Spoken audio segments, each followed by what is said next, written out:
Hello folks, how are we all doing? Welcome back to the Matchday Tavern. My name is Key, we are live for England versus Costa Rica, Los Ticos, at the Inter&Co Stadium in Orlando, Florida, and it is absolutely bouncing it down in Orlando, Florida. Look at Roy Keane's got his legs out. Go ahead, lad, he's got the pins out.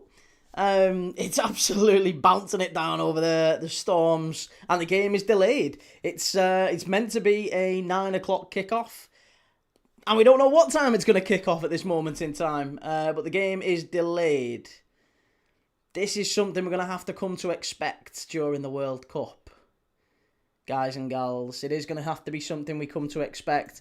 This is par for the course. This is normal, and I think we're going to see a lot of games delayed, to be honest. Yeah, mad. But this is how it is. How are we all doing, everyone? Good to see everyone in the chat. Good to see you all. Let me catch up with everyone in the chat. Where are we? Let me get the chat actually on air. There you go. Right, we're on. We're good. How are we doing on the old TikTok crew?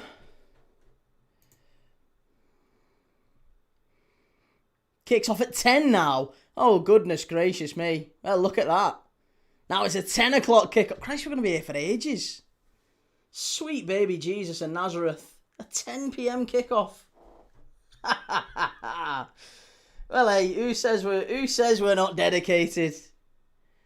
How are we going, everyone? Well, listen, if you want to kill a bit of time, get yourself into the Matchday Tavern World Cup Fantasy League. Abdi Rahman, Rashford to Liverpool. Here we go. 50 million, please take him. Oh, God. Goodness gracious. Well, right, hang on a second. Hang on.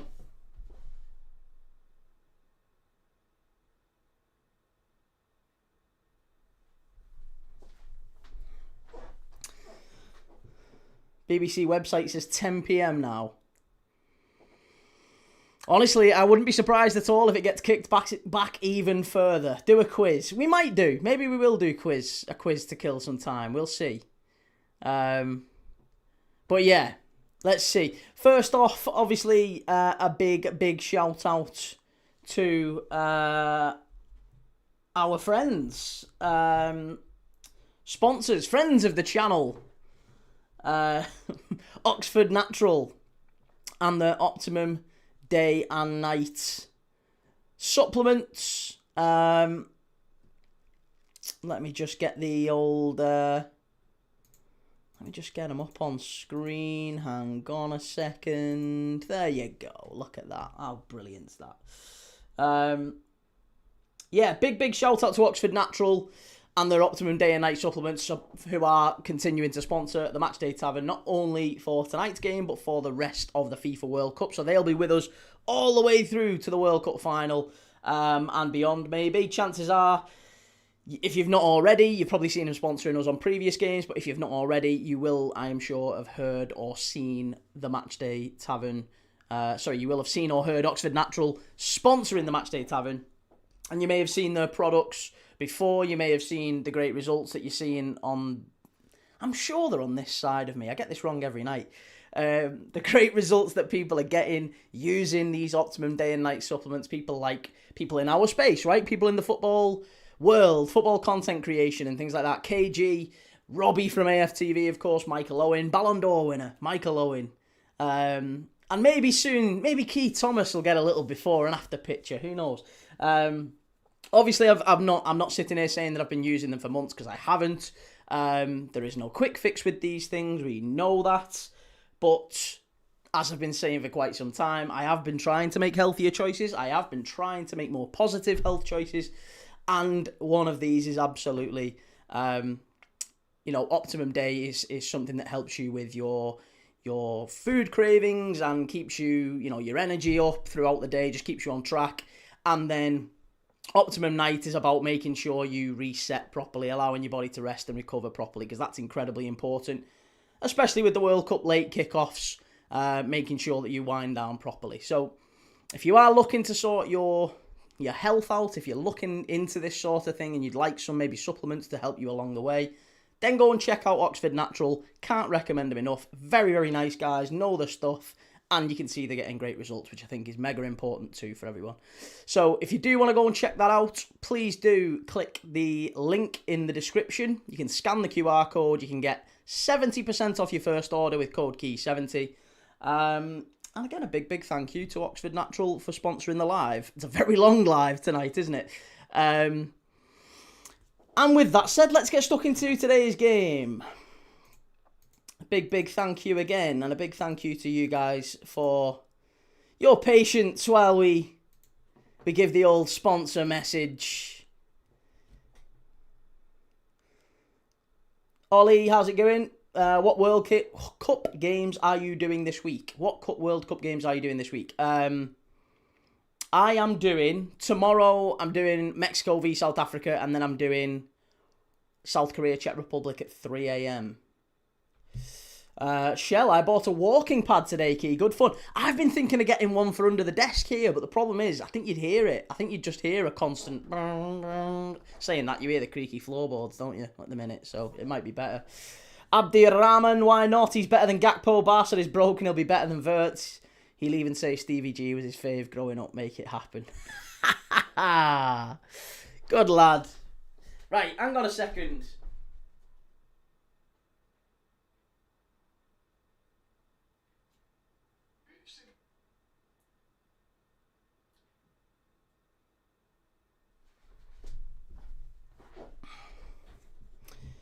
Right, Shah, happy Wednesday. Absolutely. Jellyfish, how is it that Everton fans and City... Everton get fined and City don't? Because City haven't admitted guilt, Everton did. I think that's the big thing, I would say.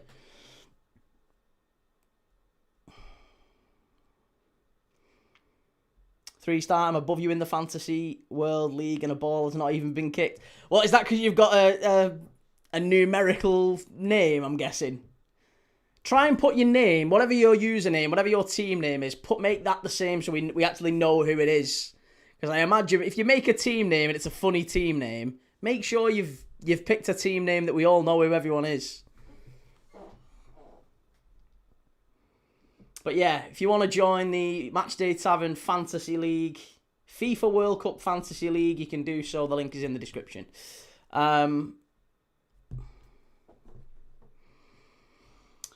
Right, where are we, TikTokers? 10 o'clock. We've got an hour to kill. We've got an hour to kill. What are we going to do for an hour?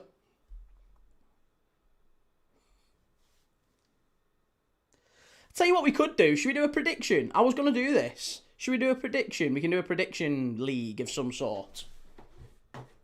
Let me have a look, because I think we can do this together. Why don't we do this together?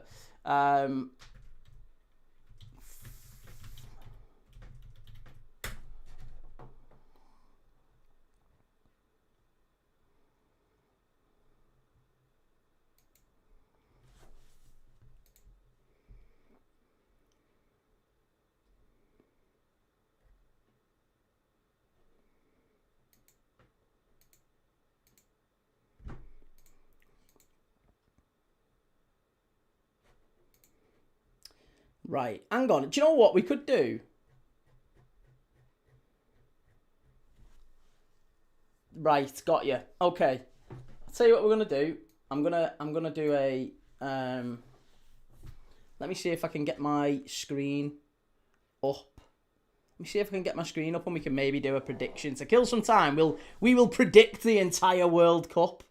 You could sing and dance, Kate. I don't think you want that. I really don't think you want that. Yeah, let's do a thingy. Let's do a prediction. Evening, Mrs. T, if you're watching. She might well be. I dare to think she might be at home, lurking in the chat. I'm on my best behaviour tonight.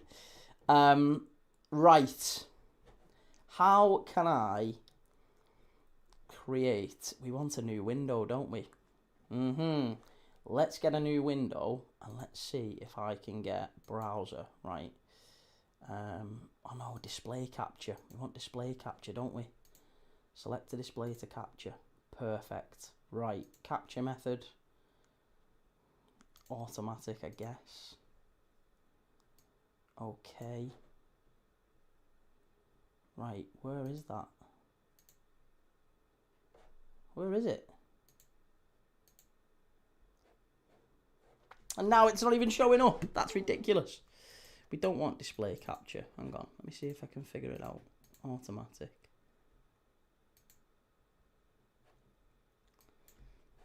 Maybe it's that then.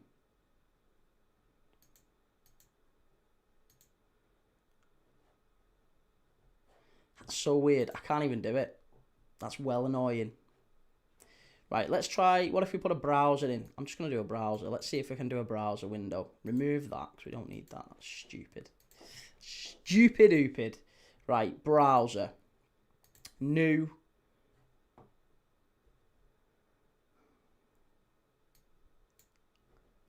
Do you know what? Sod it, right? Let's just go through it game by game. We won't do the thing, right? So, help me predict. I'm so not technical with this stuff. Because it's on the fly. I reckon if I had time to prepare, it's because I'm trying to do it while I'm live. Yes, Eccleston Maid, how's it going, lad? Pete, you'll be watching Love Island. Probably knowing her, mate, yeah. Mad Dog Josh, England match delayed till 10. Yes, mate, I know. We're now doing a prediction. We're trying to predict the rest of the World Cup. Right. So I'll tell you something. Do me a favour, right? If you're watching now, let's go through game by game. I'm going to fly through them. We're going to aim to do, like, each game 30 seconds, right? So, what I'm going to ask you to do, we're not going to go into goals. Don't do goals scored, right? Let's not do actual score lines. All I'm going to ask you to do is give me a number one for a home win. Or just, you know what, actually, no, let's not do that. I was going to say 1, 2, and X. Do you know, like they do in the... But no, we're not going to do that. I'm going to give you a game. You're going to tell me whether it's a win, a Mexico win, a South Africa win, or a draw, right? Like tomorrow. I'll put that in the chat. Or you put that in the chat. You put the answers in the chat. So tomorrow night, let's start with that. Mexico versus South Africa. Opening game of the World Cup. What's happening? Don't need to give me a score. Just give me Mexico win, draw, South Africa win. Right? As soon as I've got the answer, we'll move on to the next game. Give me your answers. Cheers, Matty. Just joined the league. My name is Jude is the right thing. Jude the right thing. Okay, yeah. I guess that makes sense. We now know who Jude the right thing is. Finn is Matty. Liam says draw. Scout says Mexico. Ethan's gone Mexico. Northville, Hiller, Oliver Dwyer, Mexico wins. Sarah's gone South Africa. Timbo, Mexico. Finn is Matty. Okay, so we're overwhelmingly Mexico. Fine. Heard you loud and clear. We're gonna go with the audience on this one. I was gonna do a poll for each game, but it's just gonna be a nightmare. So Mexico win for the first game. Now let's do South Korea, Czech Republic. South Korea, Czech Republic. Predict for me. South Korea win, draw, Mexico win. That's tomorrow night. Well, it's Friday, or early hours of Friday morning, 3 a.m. I'm going to be live for it. I want you to tell me whether or not that's going to be a South Korea win, a draw, or a Czechia win. I probably could do a 30-second poll, but if I do a 30-second poll, I have to type it all out, and it just I'll have to do that for every game. It's so hard. Right, draw. Czechia for Shell. Lots of people saying draw. Jonathan Barron, Shahid, Scouse. Pete's gone Czechia. Callum's gone South Korea win. Okay, keep them coming. Hiller's gone South Korea. Fair few, but so far we've got majority draw there. Yeah, majority draw. Okay, so I'm gonna sit on the fence and we're gonna go 0-0 with that one. Now let's do Czechia v South Africa. Czechia, South Africa. Come on, we've got to fly through these quicker.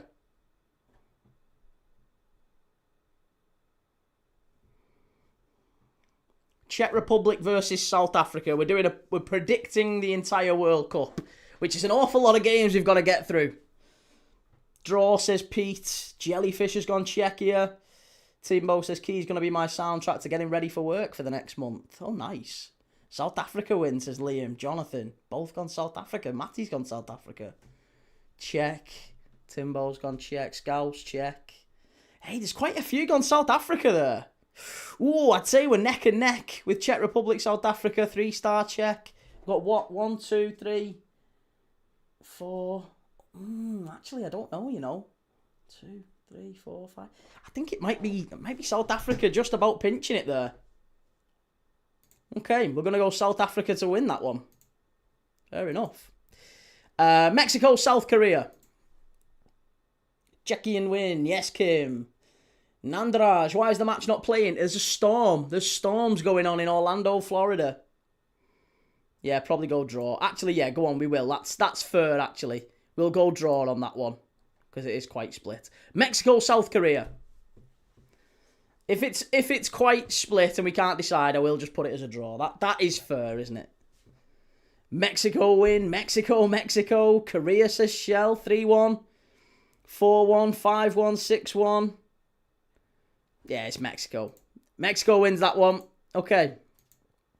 South Africa, South Korea.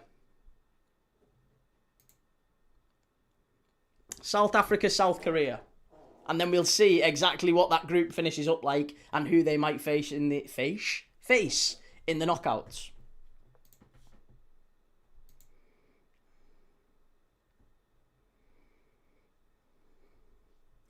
Mexico. Now we need South Africa, South Korea.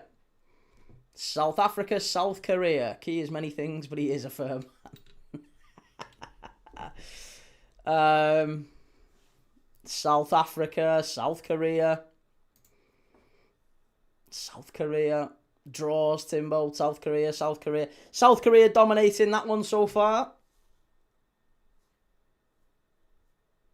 Okay, we're going to go South Korea. And then the final group game is Czechia versus Mexico. Czechia versus Mexico. Czech Republic. Czechia versus South Korea. That's the final group stage game. Well, both of them final group stage games. South Africa versus South Korea. Oh, sorry. Czechia v Mexico. Sorry. Czechia v Mexico is the final game that we need to predict. Czechia v Mexico. Mexico, draw. Mexico. Okay, Mexico win. Fine. Everyone's very popular with Mexico. Everyone's gone with Mexico. So, that group, according to you guys, that group ends up with 3 wins for Mexico. South Korea with 4 points. Czechia in third with 2. And South Africa dead last with just 1 point. According to the Matchday Tavern fans and audience, there you go. Group B, right, Switzerland. So let's start off with, Canada, Bosnia. Canada versus Bosnia, the hosts. Bosnia, Italy's conquerors on penalties. Canada. Some big names in the Canada squad, isn't there? Some decent names in there. Jonathan David, Alphonso Davis, there's some good players in there.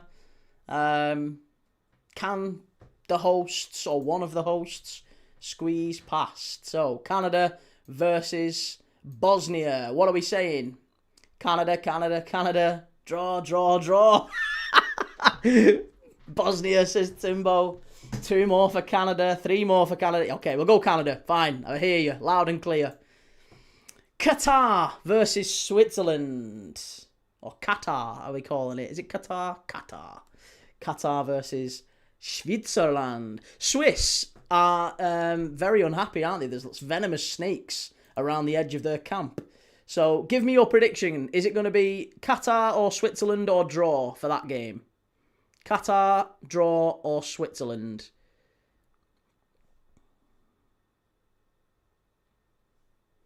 Switzerland win, says Pete. Switzerland win, says Will.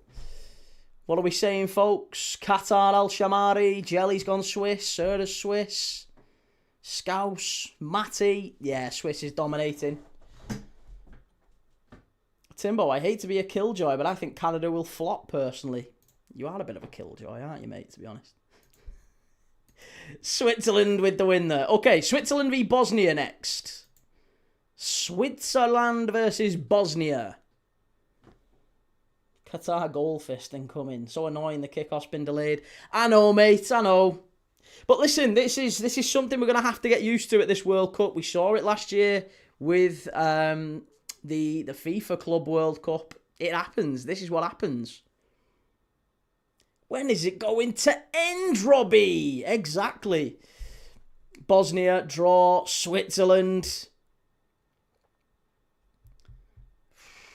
Swiss, Bosnia, Swiss. Looking like a bit of a draw, that one. Swiss. Yeah, probably Switzerland edging it now. Okay, Switzerland win. Canada, Qatar. Canada, Qatar. We watched Qatar, didn't we? On this channel, we watched Qatar versus Ireland. They weren't brilliant. You know, they are one of the worst hosts, I think, if not the worst host ever to host a World Cup. Not just for the abhorrent human rights stuff, but for the inability. I think they picked up 0 points. They got 1 goal. I think it's the worst return of any tournament holder in World Cup history. So, yeah, it wasn't a great performance from them. They have got there this time on their own right. They've not got there just because they're hosts. They have actually got there. And now it's about proving whether or not they belong. But, yeah, let me know what you're thinking. That one, Canada versus Qatar. Canada, easy. Canada. Qatar will be the worst team at the tournament, says Timbo. They are statistically the worst host nation of all time. Okay, right, well, mate, there you go. So Canada versus Qatar, we're saying Canada to win. Bosnia versus Qatar. Kick-off at 10. Yes, AJ. Yeah, kick-off at 10 o'clock. We've got 45 minutes to kick off. Long way to go. So what we're doing is making up our own fun. We're doing a little bit of a World Cup prediction. You can also join the Matchday Tavern World Cup Fantasy League. I'll show you my team in a minute. I'll show you my team. Once we've done our World Cup predictions, we'll go through and I'll show you my league. Thanks, Sarah. Bosnia. Okay, Bosnia's won that one. Right, Switzerland, Canada. Final game of that group. Switzerland, Canada. Come on, we're flying through these groups now. Why is it playing at 10? It's because of storms. The storms in Orlando, so they can't play the game. They've had to drag the players off the pitch. Final group stage game, Switzerland v Canada. What are we saying? Switzerland, draw. Switzerland, Swiss cheese. Draw, Swiss. Okay. Canada wins, says Shahid. I'm gonna have to go with Switzerland there, aren't we? Feels like everyone's kind of leaning towards the Swiss. Go on, we'll go Switzerland. Right, that means that group finishes with Switzerland winning all 3 games. 9 points for the Swiss. Granit Xhaka will be happy. Canada second. Bosnia third. Qatar dead last with 0 points. Now we go on to Group C. Group C, very, very interesting group. And we start off with Haiti versus Morocco. Scotland, sorry. Haiti versus Scotland, 2 a.m. I'm going to be watching that game. 2 a.m. UK time, of course. So, Haiti versus Scotland. Let me know your thoughts about that one. Haiti versus Scotland. Is it going to be a Haiti win, a draw, or Scotland win? Lots of pressure on Scotland, isn't there? John McGinn was saying in an interview not too long ago that they got beat when they last went to the was it the Euros they went to, and Germany battered them opening game, and it really knocked their confidence, and that kind of they fell to pieces, is what John McGinn said. I think that's why it's really important that they have an opening game that's maybe winnable. There's a lot of pressure on them though, because if they don't win against Haiti, then they go into Morocco and Brazil needing massive results. Everyone's going for Scotland there. That's a terrible joke, Timbo. Right, Scotland to win that one. You've all gone quite unanimously. Now, Brazil versus Morocco. A little bit less easy to predict that one. Brazil versus Morocco. What are we saying? Vinny versus Hakimi. Brahim Diaz versus Eder Militao. I don't even know if Eder Militao's in the team, actually. I think he's still injured, isn't he?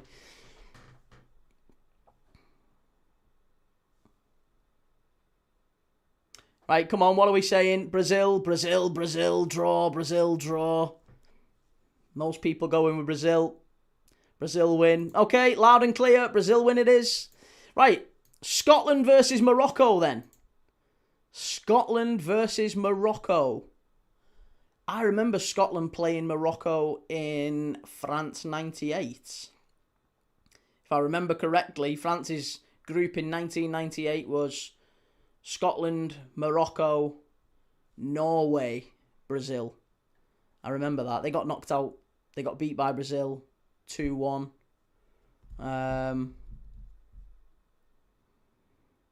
Morocco, draw. Morocco, Scotland, says Leon. Scotland, draw. Morocco, Scotland. Oh, you can't vote twice, Leon. Scotland, Morocco are my dark horses, if you can even call them dark horses. Morocco. Leon, I can't give you 3 votes, mate. Come on, don't be doing that. You're just confusing matters. 1, 2, 3. Yeah, it's fairly even. Fairly even. Yeah, I'm going to go with... It's looking like a draw. Creed says Spain to win the World Cup. Well, we're just doing a little prediction league, mate. Scotland, says Pete. I'm going to go for a draw. I think it is going to be a draw, that one. Scotland, Morocco, draw. Brazil versus Haiti. Has anyone got any faith at all that Haiti can get a result against the mighty Brazilians? What are we saying? Timbo, I did a predictor a while back, and Norway versus Morocco was one of my quarterfinals. That might not be a bad shout at all, you know. M15, my link ain't working. What do you mean your link ain't working? For what? Brazil, Brazil, Brazil. Yeah, I did think so, to be honest. Okay, Morocco versus Haiti. Any hope for Haiti against Morocco? Can we give them anything? Any glimmer of light? Ethan's gone Haiti 1-0. What are you watching on? I am watching, mate, on ITV. Yeah, ITV we're watching. ITV1. And it's a long old delay to this game due to weather in Orlando. What are we saying? Haiti versus Morocco. Morocco, yeah. Morocco, Morocco. Everyone's going Morocco. Understood. And final group stage game, Scotland versus Brazil. Scotland versus Brazil. What are we saying? Any hope for Scotland in that one, maybe? Can they pinch a point? The Scots. Thought it shifted. It has shifted, mate, yeah. It has shifted. Due to weather. Key plot twist, there's a Haiti spy. So Haiti win. Brazil, says City of Northville. Brazil, draw. Leon's gone Scotland. Brazil, Brazil, Brazil, draw. Couple of draws in there. Mostly Brazil. Draw because Brazil rotate everyone since they're qualified. Same score as in 98, 2-1. Yeah, could be. Could be. Cesar Sampaio scored the first goal for Brazil. Can't remember who it was who scored. I think Tommy Boyd. Was it a Tommy Boyd own goal? I'm sure it was Cesar Sampaio and Tommy Boyd own goal. Put Brazil 2-0 in front and then Scotland got one. Might have been through Kevin Gallagher. Yeah. Anyway, there you go. My memory's shot. But I'm going to go with a Brazil win because that is basically what you guys are predicting. So we'll go Brazil to win that one. And that means the group finishes up with Brazil top, Morocco and Scotland tied for second. So it might well come down to goal difference, that one. Chances are, though, they will still be. If they finish on 4 points, the other side will be one of the best third-placed sides. And Haiti, rock bottom, on 0 points. Finally, let's go on to Group D. United States versus Paraguay. That is quite an interesting group.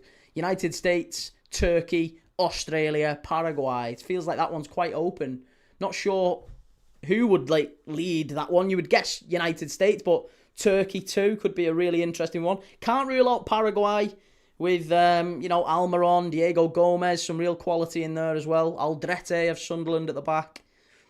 Should be an interesting game. But yeah, United States, Paraguay. Give me your predictions. United States, draw, or Paraguay.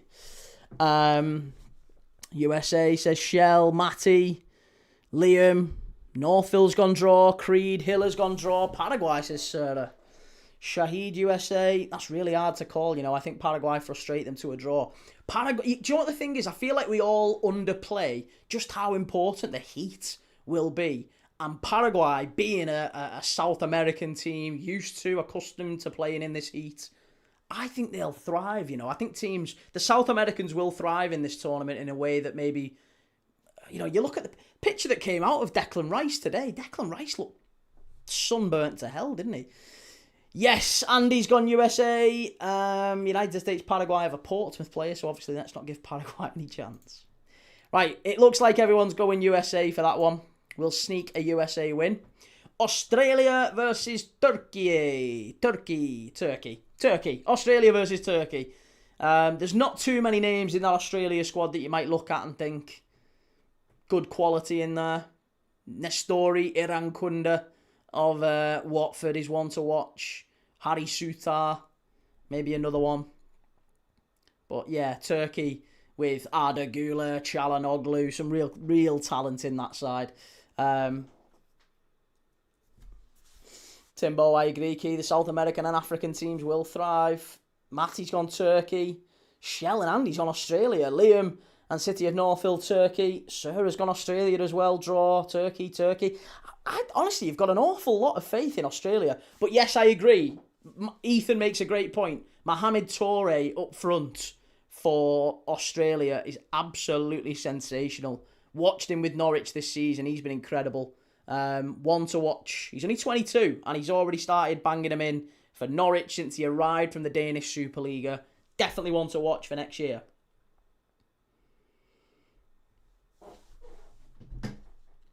Turkey. Right, most are going for Turkey. We'll give Turkey that one. I think Turkey got the most ones on that one. What about USA versus Australia? That one's a very peculiar. Again, I think I'd have to go USA, to be honest. Wouldn't surprise me if USA won it. What, the entire tournament, 3-star? You're going to go for USA to win the entire tournament? Who is your rogue prediction to win it? Turkey barely turn up, so the Aussies, I think, can win. Okay, fair enough. Turkey will win that group and give everyone a free tooth job. USA, draw. USA versus Australia, what are we saying? USA, unfortunately. Not a fan of the US then. Andy, USA, because of Pulisic and Weah. Balogun as well. Okay, USA to win that one. Turkey, Paraguay. Give me your predictions for Turkey versus Paraguay. We're doing, because we've got an hour delay for this game. I don't know if you've seen, we've got an hour delay to kick off. Because of weather in Orlando, we're doing a World Cup prediction every single game, and we're going through each group to predict exactly what those quarters and semis and knockout rounds will look like. Evening, Key, have you got your sleep sorted for the next month yet? I pretty much have, mate. Yeah, I was awake till 6 this morning, all the way through the night. I've woke up about sort of 7:30 tonight, so now I'm through till probably 7-8 o'clock tomorrow morning. Now I'm wide awake. I've got to try and find a way. I'm going to have to cook something. It's mad. You've got to cook in the middle of the night. It's totally weird.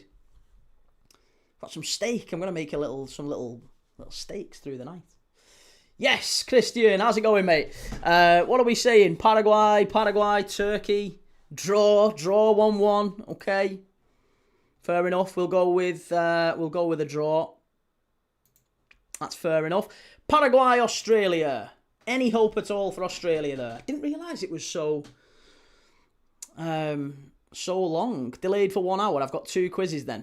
Well, you'll have to wait now because we've jumped into a prediction league thing. So I'm going through all the predictions.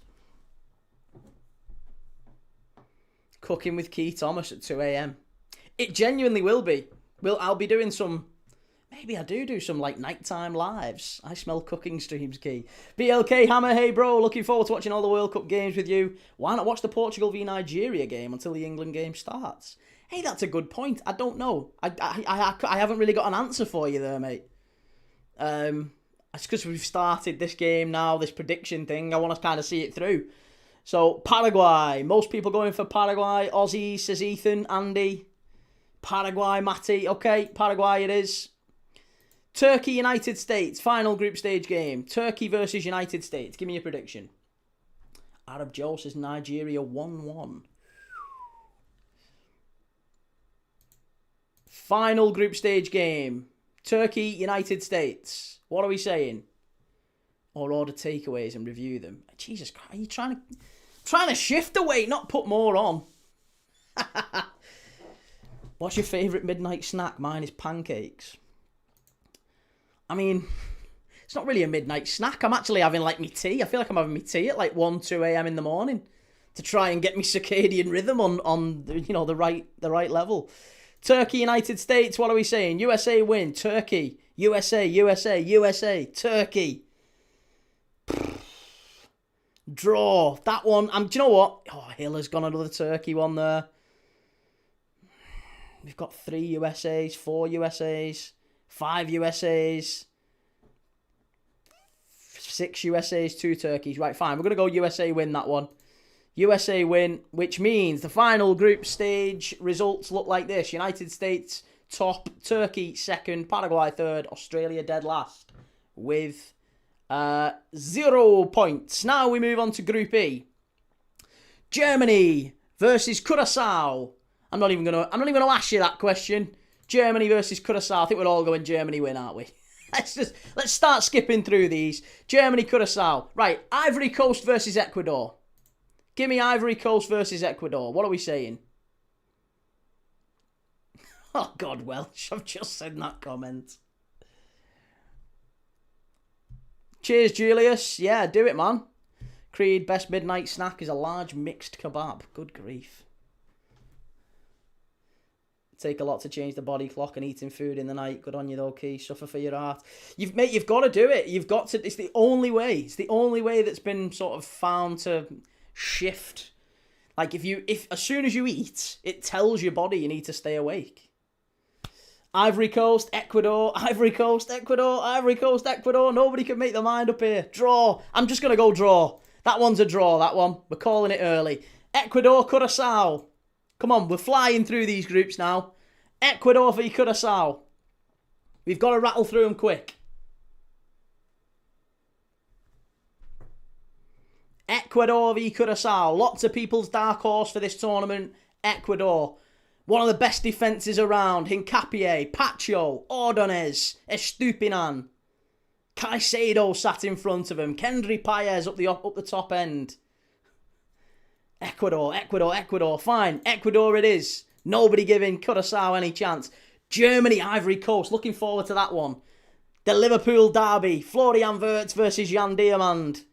Germany versus Ivory Coast. Or Germany versus Côte d'Ivoire. I might have to pronounce them properly, won't I? Ivory Coast, they don't like, apparently. We'll have to go Côte d'Ivoire. I never know whether... Are we going to call it Cape Verde or Cabo Verde? As well, that's another thing. I have to start calling the actual... Yeah. And a Valencia as well. Yeah, Liam, good shout. Yeah, Andy got that one as well. Ecuador have the best defensive midfielder. They'll do well.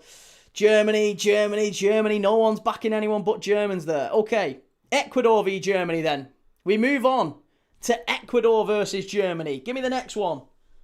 Will's gone, I'd back Ivory Coast. Don't think Germany are that good. They're a very functional side though, aren't they, under Nagelsmann?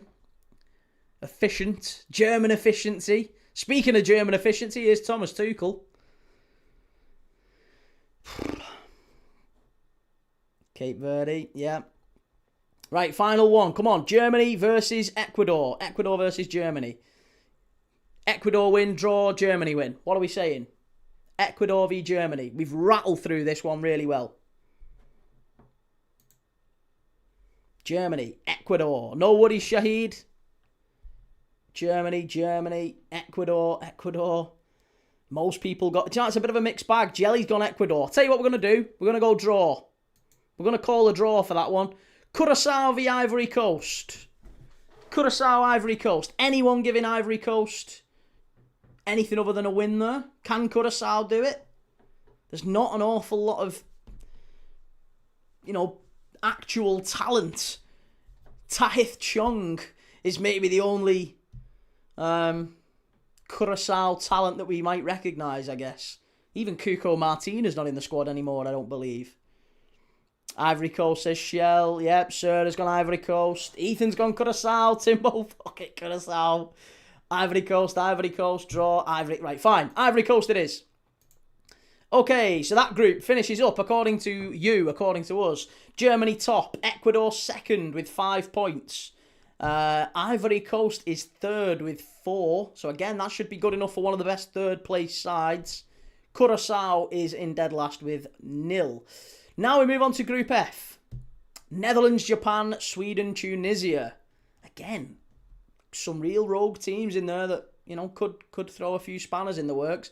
Netherlands versus Japan. First up, give us your prediction. Netherlands win, draw, or Japan win? Could the Blue Samurai shock the Dutch? Netherlands, by the way, I do just want to say this. Netherlands, 20-1. They are rank outsiders for the World Cup. They have come very close to reaching, back-to-back finals. They have got a lot of Premier League talent in there. Lots of great talent, full stop. Virgil van Dijk, Van Hecker, Van der Ven. You look at the 2 goalkeepers they've got. Robin Ruffs, they've got Verbruggen. Real talent in there. Jurien Timber's been ruled out through injury, sadly, but there's still Gravenberch. There's Frenkie de Jong. Netherlands, that's hard. I'd go Japan, Most people go in. Actually, no, it is a mixed bag, actually. Japan, Netherlands, Japan. So you got 3 Japan, 4 for Japan, 5 for Japan. And then Netherlands, 3, 4, 5. 5 each. We're going to go draw then, folks. Draw for that one. Sweden, Tunisia. Isak and Gyökeres. Up front. What are we saying? Cody Gakpo. I didn't want to say Cody, Christian. I didn't want to say him just in case people say, of course you'll say Cody Gakpo, Liverpool fan. I like him. I like Cody Gakpo and I think he'll do well. He had a good run in the tournament a few years ago. I think, didn't he finish one of the top scorers in the tournament? Tournament player, Cody Gakpo. A bit like Miroslav Klose. Bit underwhelming at club level, but always thrives when it comes to tournaments. Sweden. Only one shout for Tunisia. Gyökeres hat-trick, says Timbo. Gyökeres, sort the hair out. Go on. Gyökeres wins it. Okay, the Swedes take that one. Now, Japan versus Sweden. I was about to say that sounds like a really weird sex tourism.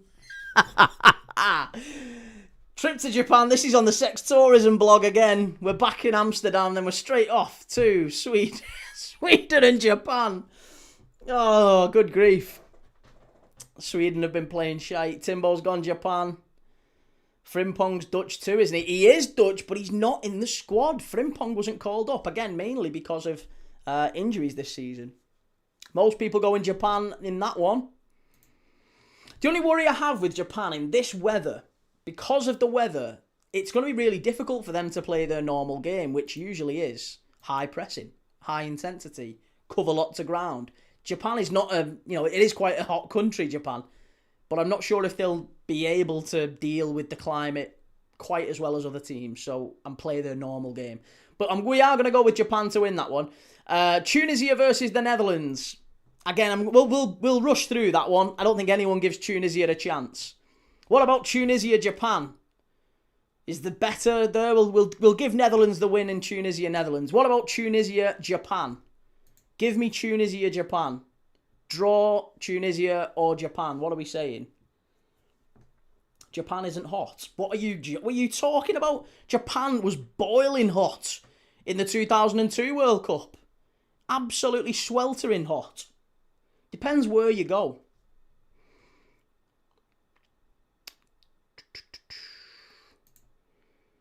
Tunisia, Japan, yeah. Everyone's going Japan there. Okay. Netherlands, Sweden. Final group stage game. Netherlands versus Sweden.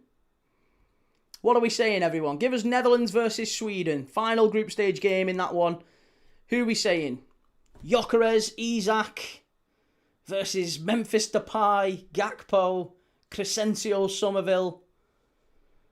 They've not really got the midfield either, have they, Sweden? That's the problem. Kulusevski would have been a great asset for them in this tournament. They haven't really got the midfield, so you'd imagine the Dutch will dominate in midfield, and actually defence is a big strength for the Dutch. You look at, Van Dijk, Van Hecker, Van der Ven. You look at Sweden's defence, it's kind of Victor Lindelof, Hien from Atalanta. There's not a huge amount of quality in there. Netherlands or Sweden, what are we saying? Netherlands, most people going for that. Sweden shocked the Dutch. Sweden says 3-star.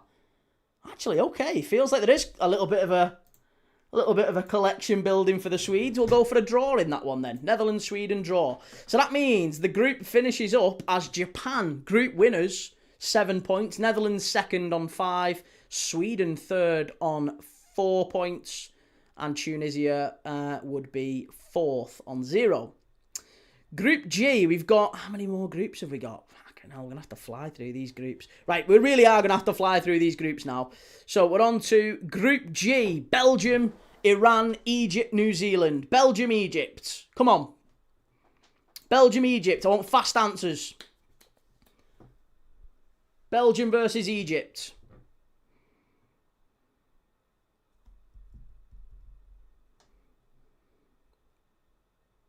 Do you know what? I tell you what.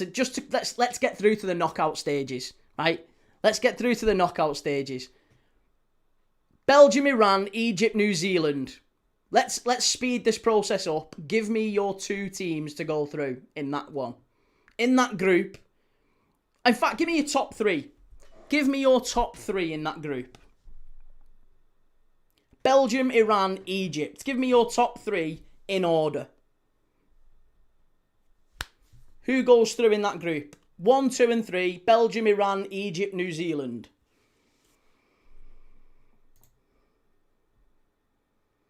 I need three teams from you.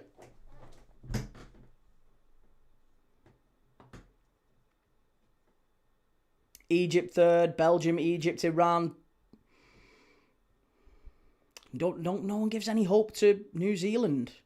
Okay, we're all going Belgium, Egypt, Iran. Fair enough. So Belgium winners. Iran.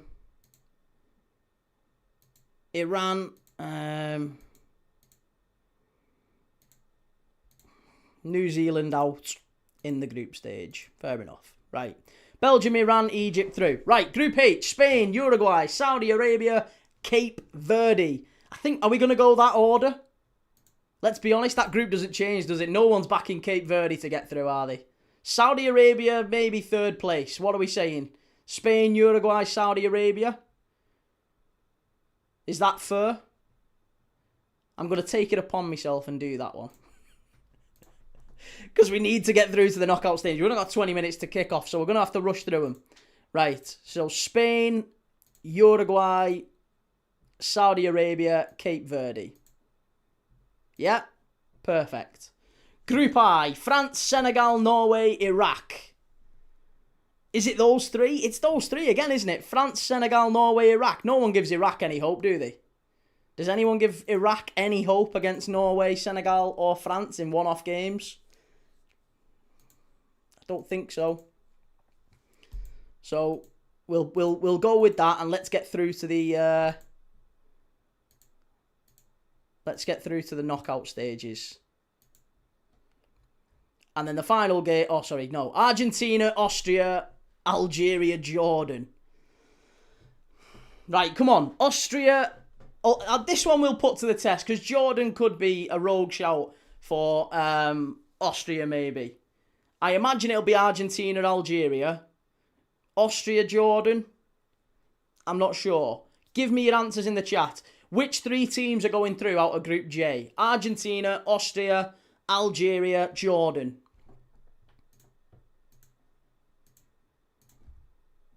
I assume we all think Argentina's going through, but give me Is it going to be Austria? Is it going to be Algeria? Is it going to be Jordan? Which one of the ones are we saying is going to go out? Riyad Mahrez, Issa Mandi. There's some quality in them Algerian sides. Austria's got, your Konrad Laimers. Marko Arnautovic is still in there at the grand old age of 37. The Jordanians, it's a bit of a mishmash of talent from across Africa and parts of Europe. Argentina, Algeria, Austria. Okay, no one's giving Jordan any hope there. It's going to make a Katie Price reference there, but we won't do it. Austria, Algeria. There you go. Perfect. Right. Portugal, Colombia, Congo, Uzbekistan.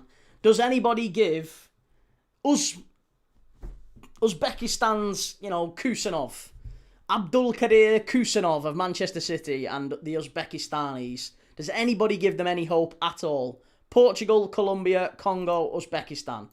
Can anyone make a case for me in the chat whether Uzbekistan can make it through that group?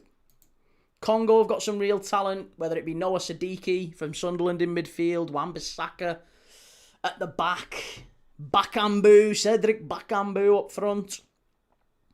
I think we can all see Colombia, Portugal sailing through that group, can't we?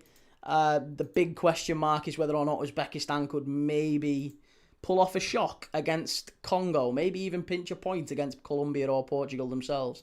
But what are we saying? Is anyone pretty confident there? Portugal, Colombia, Uzbekistan, says Andy. I don't even know, says Uzbekistan second. Let me be frank, says suddenly the Netherlands do not look that bad anymore, do they? I'm rating the Netherlands. They are my dark horse. 20-1. All boxed up, says Uzbekistan out. Okay. Portugal, Uzbekistan, Colombia. I don't even know who's not going for Congo at all.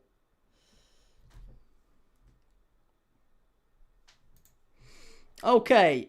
England, Croatia, Panama, Ghana. Panama rock bottom there. It is, isn't it? It's Panama rock bottom, let's be honest. We have to call it as it is. I can't see a world in which Panama make it out that group. I just can't. I'm sorry.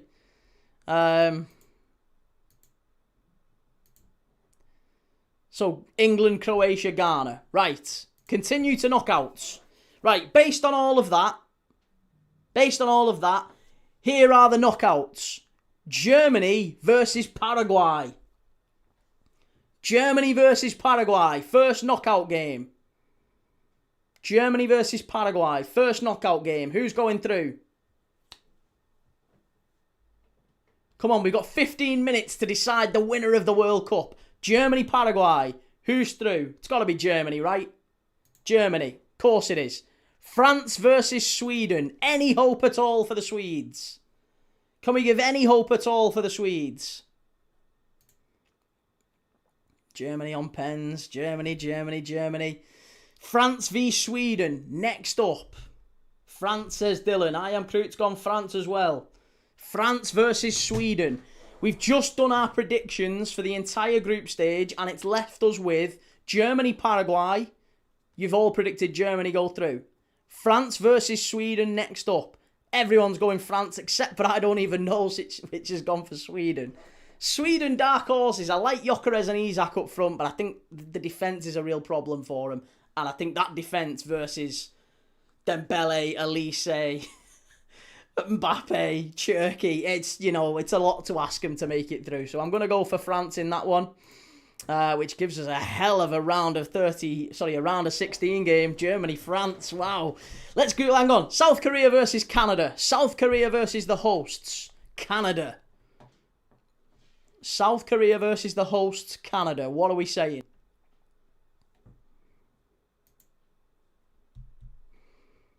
I think I back Canada in that one.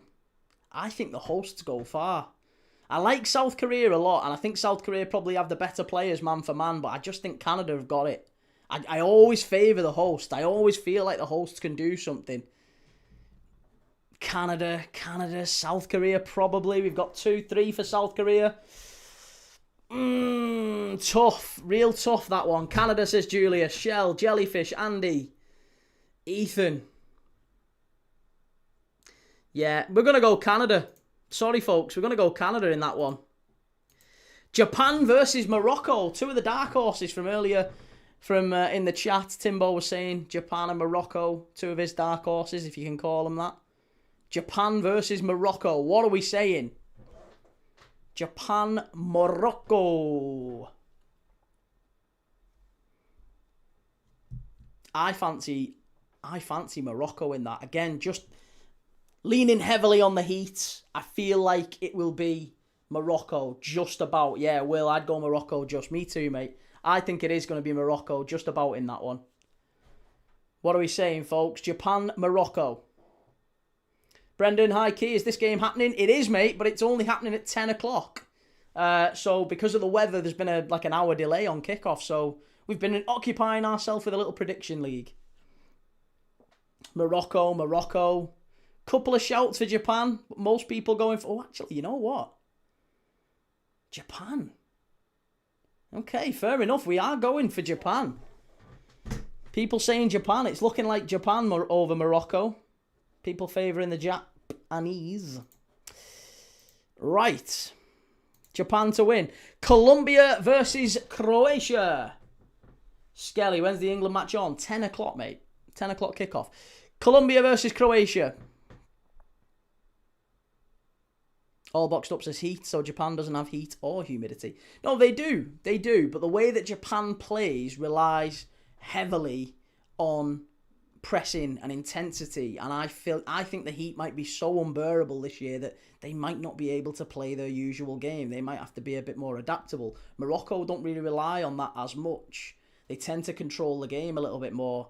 You know, you look at Morocco, they're kind of able to win a lot of games through set pieces and you know, 1-0s here and there. They're quite solid defensively. I just feel like Morocco will just edge slightly that one. But, you know, you guys have gone Japan, fair enough.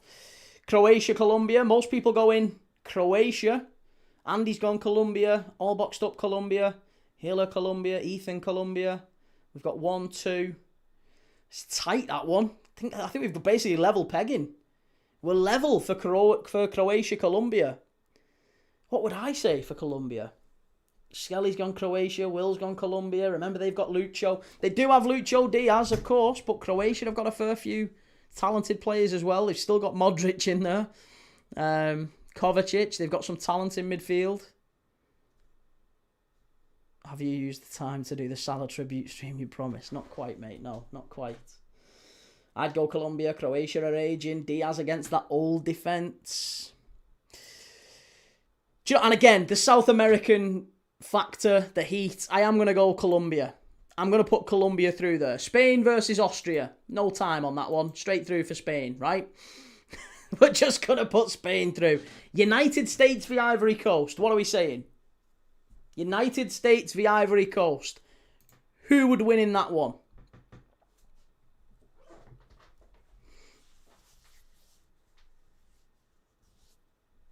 Is it just me who didn't realise how warm it is in America? I get Florida, but New York is 30 plus. It does get very hot, yeah. Look at Nico O'Reilly. Poor lad looks like he's spent all day outside. Ivory Coast. USA, Ivory, draw. USA win. Ivory Coast win. USA, I think USA is probably going to take that one. Oh, Hiller's gone Ivory Coast. This is tough, you know.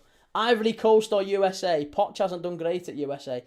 Oh, I really like the US, but I can't deny. I think the Elephants have done well as well. How many votes have we actually got here? So we've got 1, 2, 3, 4, 5, 6 for the US. 1, 2, 3, 4, 5 for the Ivory Coast. Right, well, that's it. I'm sorry, USA wins 6-5. It's very, very close, but we're going to go with the hosts to go through. Belgium, Algeria.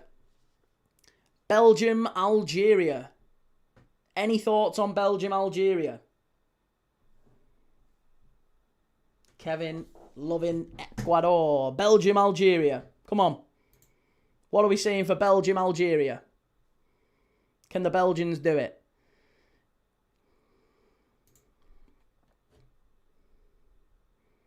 Jesus Christ, I forgot how many knockout games there are. There's so many of them.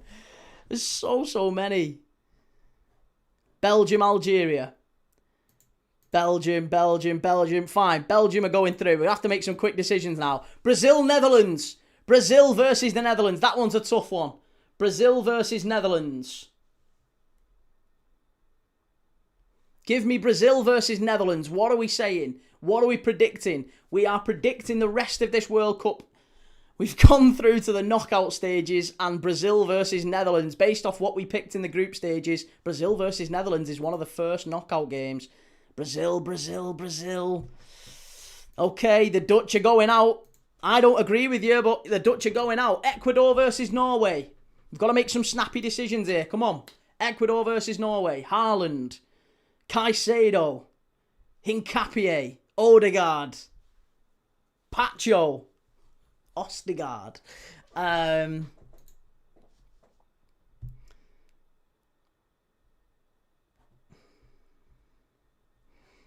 What are we saying for Ecuador, Norway? Norway.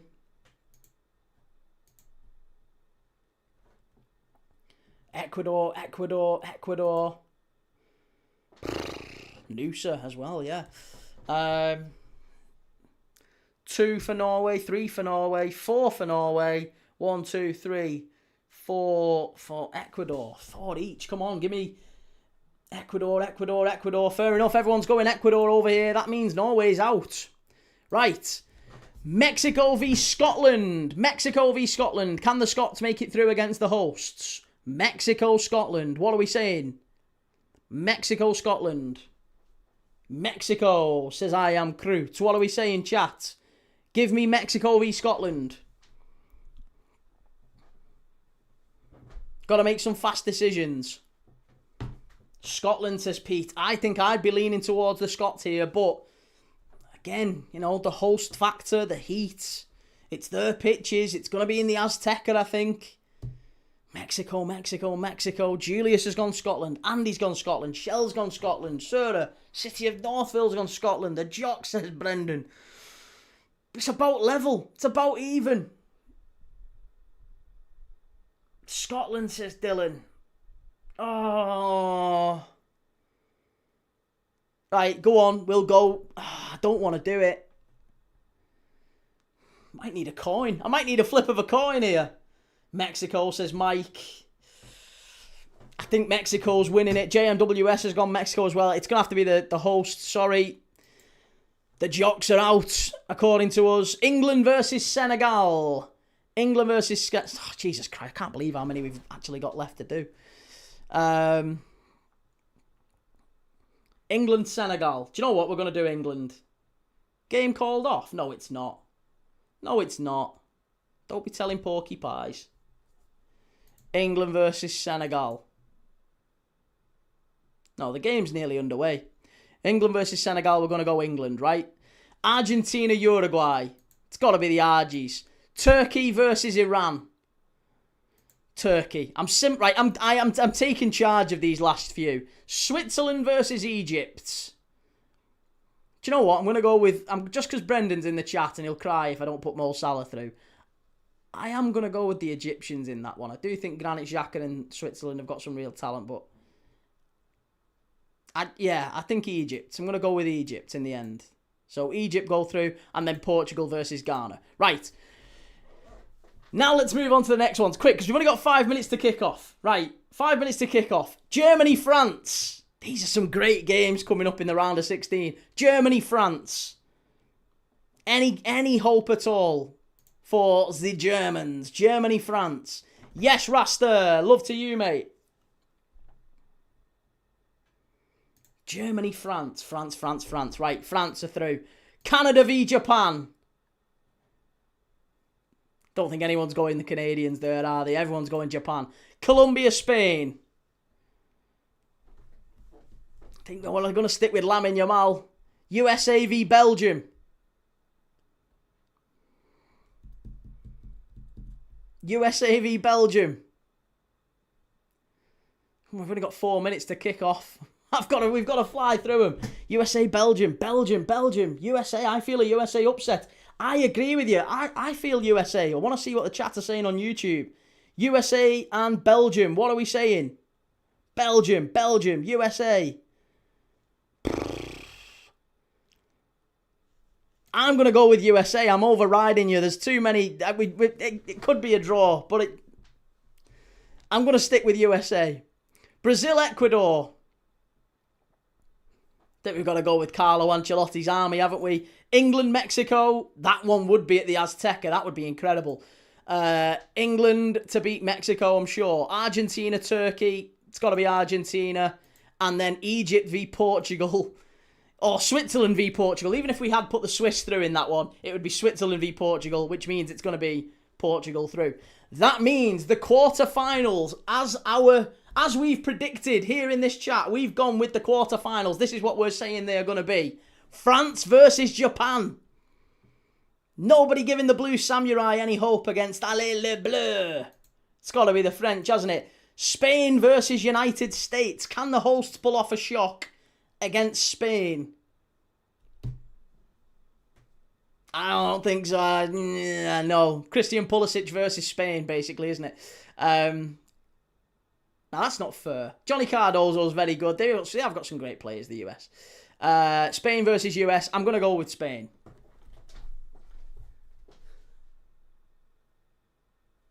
Right. And then Brazil versus England. Brazil versus England would be the quarterfinals. Can we make a case for England going through in that one? Against the mighty Brazil in the quarters. Brazil versus England. Mike says England. Brazil says Pete. Skelly's gone Brazil. England. A little bit of bias here, I'm guessing. But go on, bugger it. We'll go with England. England make it through. Sneak past Brazil. And then it's Argentina versus Portugal. Argentina-Portugal quarter-final. What are we saying there?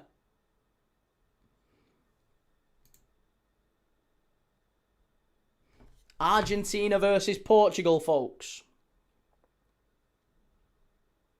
That's the chat gone nuts. Honestly, it looks like they must have done. Look at the Costa Rican fans there. Los Ticos, loving life. Argentina. Couple of shouts for Portugal, but most people going for the Argies. Which means it's going to be the Falklands all over again. England-Argentina semi-final. What are we saying? England-Argentina semi-final.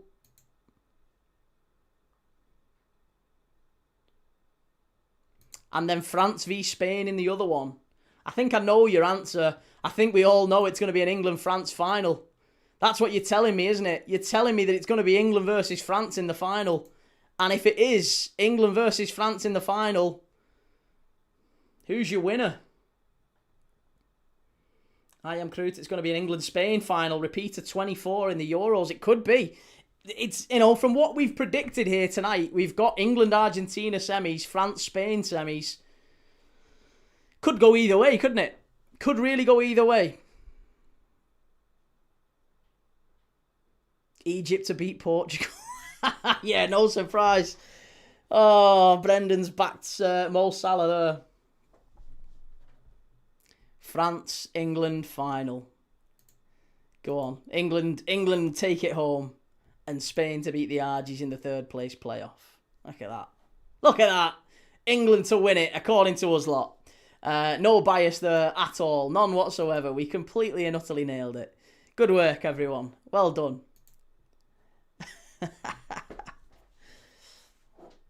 Did Spain beat France in the 24 Euros? I think they did, yeah. I think they did. France to win. Well, yeah, according to us lot, England got the job done. Harry Kane giving it the big.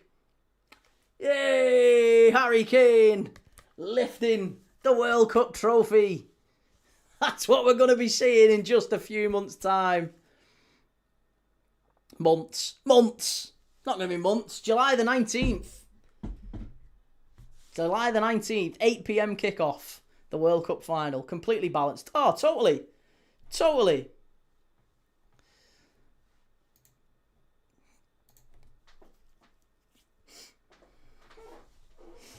Brendan, who would be your fave in the inevitable Salah v Mbappe showdown in the final?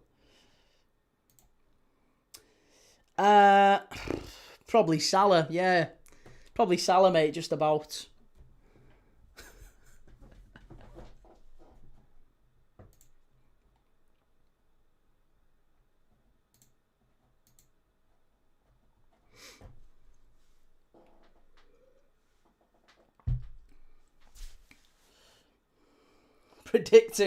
What was that? Predicting England to win it. Watchers go out at the group stage due to heat stroke.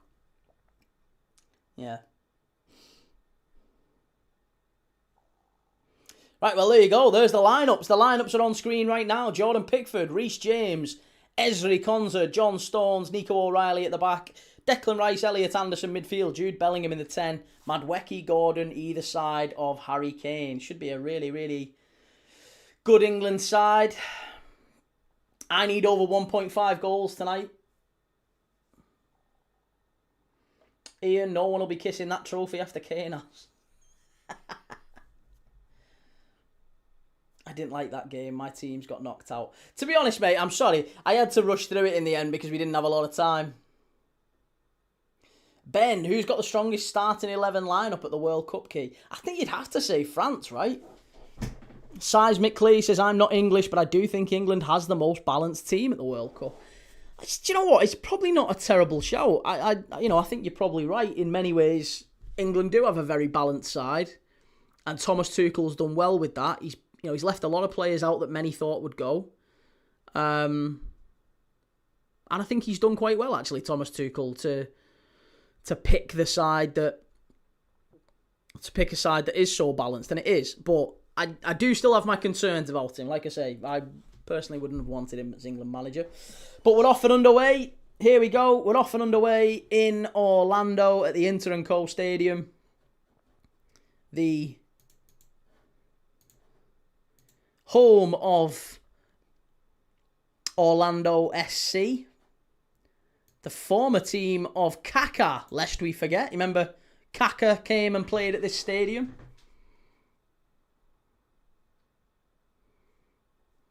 This is where Kaká finished his career, I think.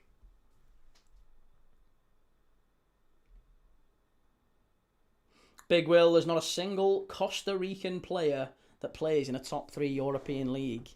Doesn't matter. Yeah, I'd be surprised how many, as long as they play, as a team, play collectively, there's a lot of teams who've done really well and gone far in tournaments without a huge amount of European club experience.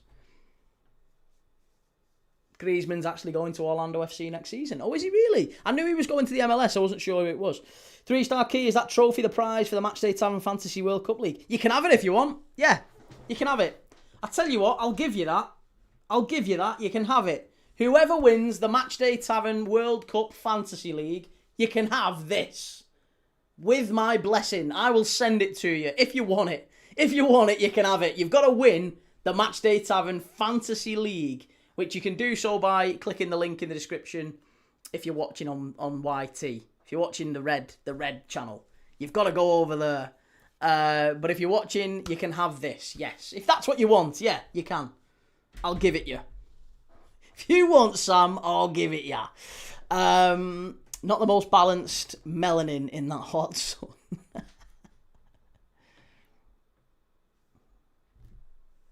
Do you think Man City will sign Elliot Anderson after 105 million rejected? Was that what it was? 105 million? Let's have a look. I've not even seen that. Elliot Anderson. Bid. Man City, mate. British record transfer bid for Elliot Anderson. Sources. £106 million that could take it beyond 120. That's mental. That is absolutely mental. I mean, I get it because he's a good player, but 120 million quid. Will Key, can you give me your best 11 players that have never made a World Cup appearance? Probably not. Probably not. You're just looking at Welsh players, aren't you, really? I think I'd struggle. Yeah. Best World Cup 11 never to play at a World Cup. Probably Southall. You'd have Rush in there. You'd have Bale. You'd have Giggs. You'd have Hansen. Actually, I don't know why I'm saying Hansen, because Hansen did play at a World Cup. Started to think of Scottish players that might have missed it. Good Scottish players over the years. Gary McAllister did play at the World Cup. Gary Speed didn't. Gary Speed would be a decent shout.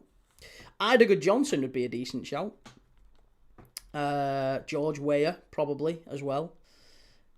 Did Shevchenko ever play at a World Cup? I don't know if he did he? Did Ukraine ever go to a World Cup? I'm not sure. Correct me if I'm wrong. Could be wrong on that one. Ben Key, do you agree with Neville that England haven't got enough possession players, so we'll be chasing the top teams, so we'll struggle in the heat? Yeah, I think England's team is very much built, isn't it, around sort of physicality and covering the most distance and running the fastest, running the hard. All of our players have... We have got some really top footballers in there, you know. I think that's why, if he's fit, John Stones starts. John Stones is a real game changer for us. You'd probably want to get more players in that mid, like Kobbie Mainoo. Kobbie Mainoo, not a great athlete, but a very good footballer. I don't know. You know, I'm not sure players like Madwecki maybe will thrive quite as well. I was watching yesterday. So when England did a training camp in Spain. I don't know if you remember this. England did a training camp in Spain, and apparently they went out and did it to kind of try and not acclimatise, but to train in the heat. And they went at the height of summer in Spain, and they did like intense running in training. And the players that won in the running stats was strike. Oh, nearly 1-0 England. Took a deflection from Jude Bellingham and wide. The two players who had the most impressive running stats and sort of stamina, longevity, pace, everything was Jude Bellingham and Anthony Gordon. Two players who will play in Spain as of next season. George Best. Yeah, I mean, this... Bale played... Oh, he did. Of course he did. Yeah, Bale played in 2022. That's true. I don't know, you know. Yeah, I don't know. Andrei Shevchenko played in the 2006 World Cup. Yeah, Kvaratskhelia probably is in there. I think Kvaratskhelia would go in. Duncan Ferguson. All boxed up. Big up Marinakis. Regards his not giving away his players for less than he wants for him. I think 120 million is a lot for Elliot Anderson, though. I am astonished it's going to be that much. Seismically, do you think if Diamand doesn't perform well in the World Cup, it could lower his price tag? No.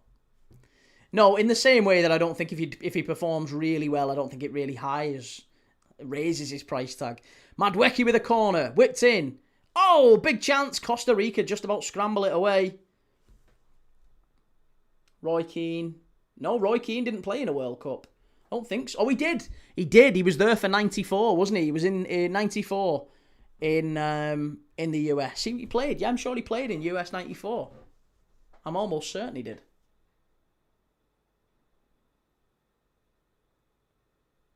Ian Wright. Yeah. Hey, Robbie Fowler. Did Robbie Fowler go to the 2002 World Cup? I don't think he did, you know.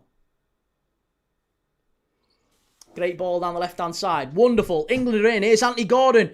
Chance. Harry Kane. Oh, Costa Rica just about get it away.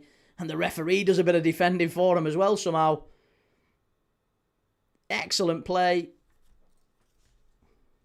Plug TV. Key, what do you think about this World Cup being in the USA? It seems they've turned the tournament political, people getting banned and all that. Yeah, do you know what? It is mad, isn't it? It is quite sad that that's how it's sort of going down, that there's people getting turned away left, right and centre. I mean,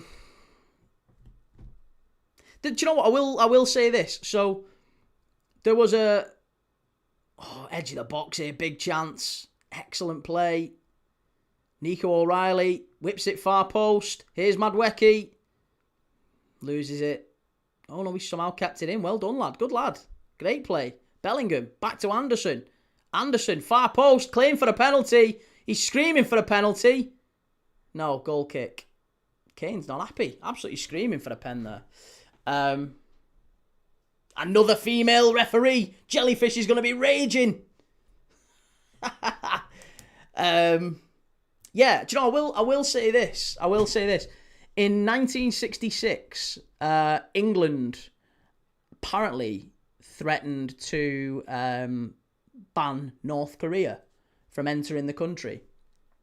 North Korea qualified for the 1966 World Cup, and North Korea was still a controversial nation, back then. They weren't necessarily integrated in the international community in quite the way that they are these days, and it was, kind of a nation filled with... Many people are very unsure about it and not quite sure what to make of it. And allegedly... There you go, it's 1-0! Who scored it? It's Declan Rice, is it? It is. Declan Rice, 1-0 England. Took a deflection. It's been all England in these opening 10 minutes, and it is 1-0. There you go. Fast start. The Lions are in front. It's Sequeira. The Costa Rica goalkeeper could get nowhere near it. Took a deflection. Didn't North Korea have a pretty good tournament as well? They did, yeah. Pak Duik, I think it was. Pak Duik, the famous player for North Korea, I'm sure scored a big goal in the World Cup in England. But there was a sort of a political issue where the English, we said, hey, listen, we don't want North Korea. We don't want them and all their players and all their coaches and staff and all these people coming into England. We don't want that. I don't know if they were considered in any way dangerous, but there was that question raised. And FIFA immediately said, if you don't let them in, they've qualified for that tournament, if you don't let them in, we'll host the tournament somewhere else. We'll take the entire World Cup off you. And I do think that they should have been a little bit stronger with the US in that sense. Like, the fact that we were even having a conversation that Iran, who don't make a huge amount of World Cups in their history from a footballing perspective, there's not many times Iran have been in the World Cup. The fact that they got to a World Cup and there was a real question mark over whether or not they could go and play in it. I mean, they are going to play in it, but the staff been turned away. What about the guy, the Somali referee? The Somali referee, the pinnacle of his career. He was rated the number one referee in Africa. Absolute. If you're a referee, the best you can hope for is refereeing at a World Cup.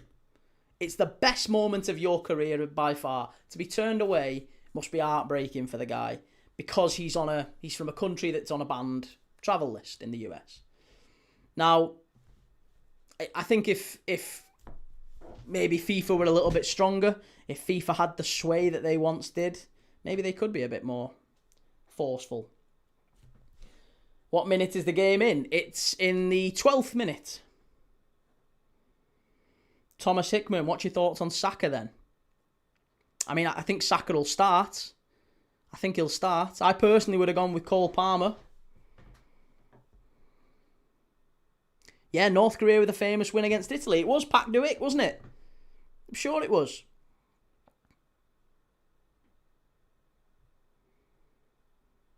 Gutted for that ref. Did Ljungberg ever play in a World Cup?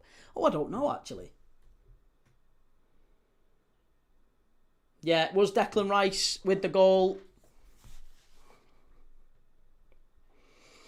Don't forget, by the way, if you're watching along with us, I am going to be live for pretty much every single game at the World Cup. I've completely shifted my World Cup sleep schedule. So I am live for tomorrow night, Mexico versus South Africa, which is 8 p.m. UK time. But I'm also live for the second game, which is at 3 a.m. UK time kickoff for South Korea. Heung-min Son against Patrick Schick's Czech Republic.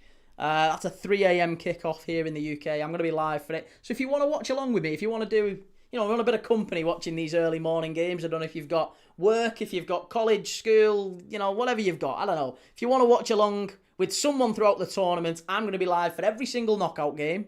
And in the knockouts, there's a lot of games that kick off 2 a.m., 3 a.m., 4 a.m. UK time.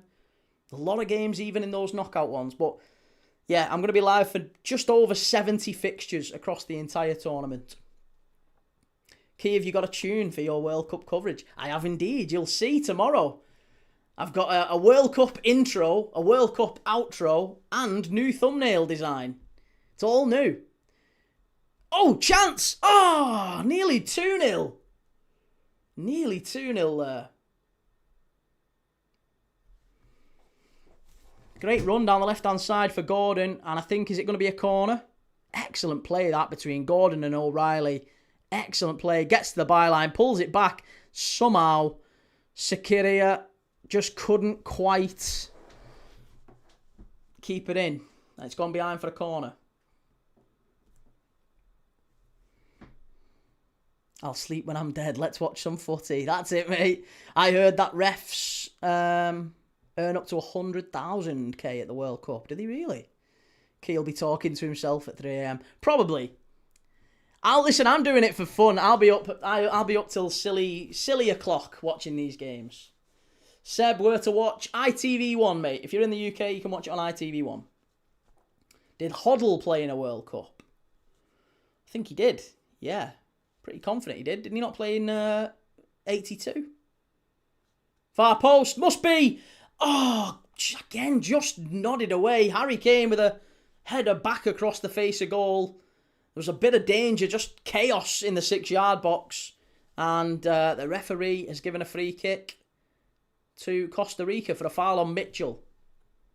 Odds on Key falling asleep at some point at 0-0. I will not fall asleep. The big worry for me is that what happens tonight, right? The big worry for me is that we have a game that is due to start at 3 a.m. and it ends up kicking off at 4 a.m. At that point, that's where I'm going to be a bit like, ugh, it'll be a real problem because I don't think we're going to be able to stay up for an hour of no football. By the fourth game, Key's going to be like, right, guys, I'm not going to go live for the 3 a.m. kickoffs now. You guys don't tune in. And my sleep schedule's knackered. No, do you know what, mate? I'll be here for it no matter what. I will. Joe, hi Key, mate. I've been buying unlimited meal deals from Tesco's with our new kit. Only just got back.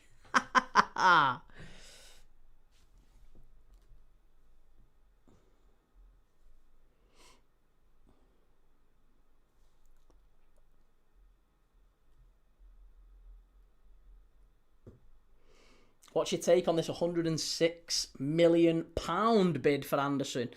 Feels expensive. LJ, yes mate, how's it going? 3 stars says Key. They were even running the scanning machines over the Ivory Coast team as they stepped off the plane on the runway tarmac in view of the cameras. I saw that, yeah, and the Uzbekistanis as well got it, didn't they? Sad. I mean, I understand there has to be security. I understand we're in a time where there's wars going on and all sorts, and you do have to be careful. I get it. I do understand, but is it a bit excessive? I don't know. Who knows? Who knows? Just sad, innit? It is just sad. At the end of the day, I don't believe that Somali referee is in any way a threat to US national security. However, they sadly believe that he is. I think he's there to fulfill a dream. He's refereed all his life.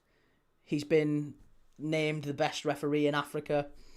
And off he goes to the World Cup and he gets all the way there and they turn him away. It's very sad. Bid 110, do what it takes. F City, Pep is gone, bring it home. Oh no.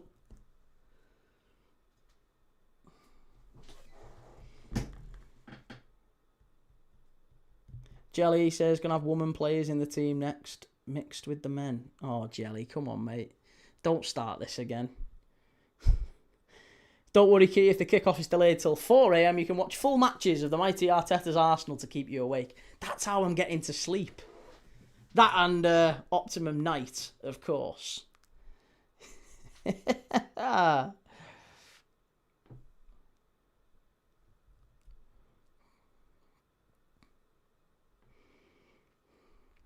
Ball down the right-hand side this time. Reece James into Anderson. P2 scored, Key. It was Declan Rice, mate. It was a deflection at the near post and went into the far corner. Good goal.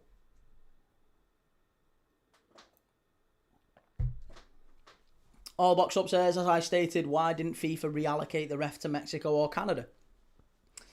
Well, I mean, the thing is, you say reallocate, but those games will have already had officials appointed. So I don't think it's quite as simple, because if they said, well, all right, fine, well, what we'll do is we'll let you into Mexico, or we'll let you into Canada, and you can do some games in Mexico and Canada. The problem then becomes that you're changing the officials for those games, and you'd have to say that maybe those referees are already based in Mexico or already based in Canada, and you're now having to tell them, listen, this referee's now going to do your games, you're going to come to the US and do his games. I'm not sure how easy that would be, and also the teams that are involved in those games might kick up a bit of a fuss. If they think their officials have been changed within, a week of the game. Joe, I'm really excited for this season. I hope we stick with this transfer model rather than finished English talents. Hopefully it works. Yeah, you and Jowan coming in. Will says you shouldn't be allowed to host a tournament if you're not prepared to accommodate everyone. That should be a basic requirement. And Will says, Key, can't wait to see the Azteca tomorrow with it being over 1,500 feet above sea level. Yeah, very hot, very humid, very little air.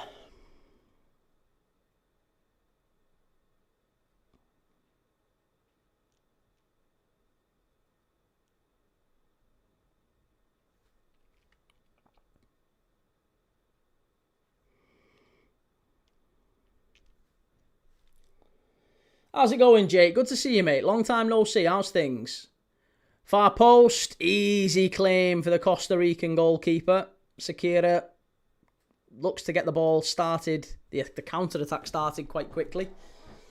I just need a goal in the second half now. That's it. A goal in the second half and England to win.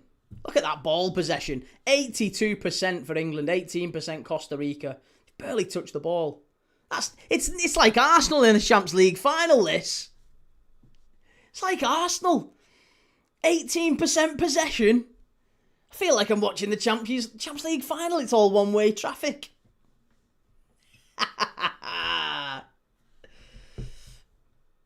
Have we given up with this 11, Key? We have, mate, yeah. We have. I'm lost. George Best. Yeah, throw him in there. Ian Rush, throw him in there. Southall, they'll do.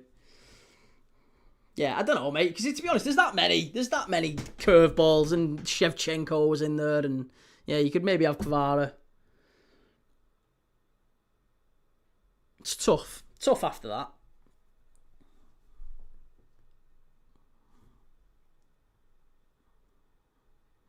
You'd be looking at players who never quite, weren't quite good enough. Like I said, Robbie Fowler. I don't know if Robbie Fowler ever played. He never went to France 98. He was injured. Don't think he was called up for France. Sorry, for 2002 Korea Japan. I can't remember if he was or not. George Weah. Yeah, George Weah,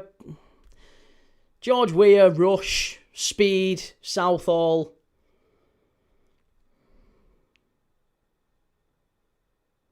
A lot of England players who never quite made it. Good quality England players. Did Berbatov play in one? Don't think so. No, I don't think so. Robbie Keane did. Yeah, Robbie Keane scored in a World Cup.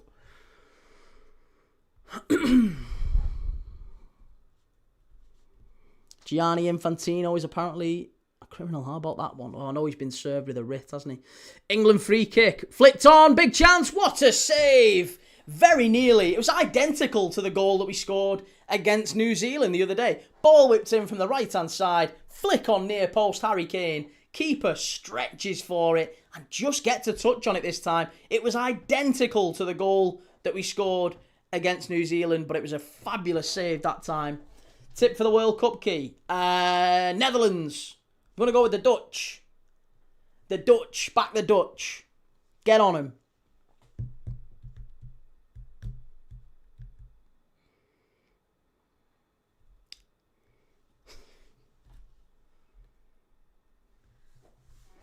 Here we go. Corner kick. Ezri Konsa having a scrap in the middle.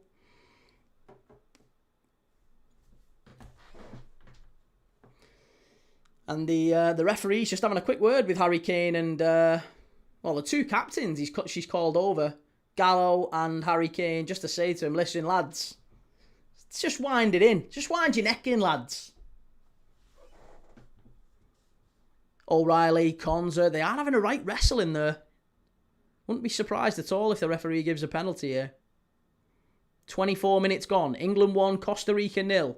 Declan Rice, right-footed, outswinger. Terrible corner. Absolutely dreadful. And it's gone all the way back to the halfway line somehow. She's not messing about. She's absolutely not messing about. She's letting them know who's boss.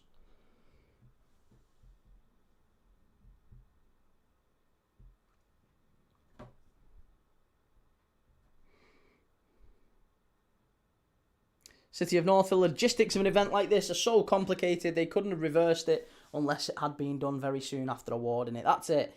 Yeah, it's tough to change things once you've got this far down the line. Excellent ball down the right-hand side. Here's Madwecki. Not seen much of England's attackers. It's that's great play. Here's Elliot Anderson. What a ball in. Oh, so close. Strike. Oh, what a save. And it's going to be a corner. Excellent strike from Madwecki. And it's going to be another corner. Sakira has got his work cut out in that Costa Rica goal. Anderson with the ball across the face of goal. They just about scramble it away. And then Madwecki with a left-footed strike. Edge of the box. Kind of hits it into the ground and bounces up. And the keeper sees it late. It comes through a lot of bodies. But Sakira pushes it wide. Really, really good save.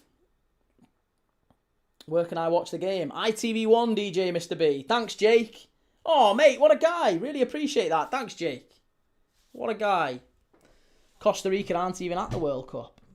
Well, they are. They're here. They're here. They're just not qualified.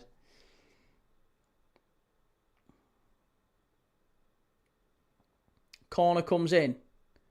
Back to Harry Kane. In the penalty area. Strike. 2 points for Wigan. Over the bar. Welsh, how can you ignore it? It's coming home every single tournament. Mad Dog Josh, Portugal made 9 subs on the 46th minute all at once. I mean, England did that, didn't they, at half-time the other day? Changed it all 11.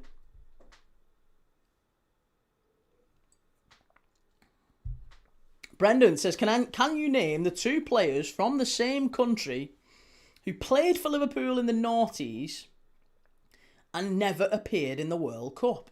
One was a legend at another club before coming to Liverpool. Oh, Jake, thanks again, mate. What a guy. Appreciate that. We've got our first water break. There's one every 25 minutes. Well, there's 2. There's 25 minutes, there's half-time, there's 25 minutes into the second half, and then, obviously, full-time.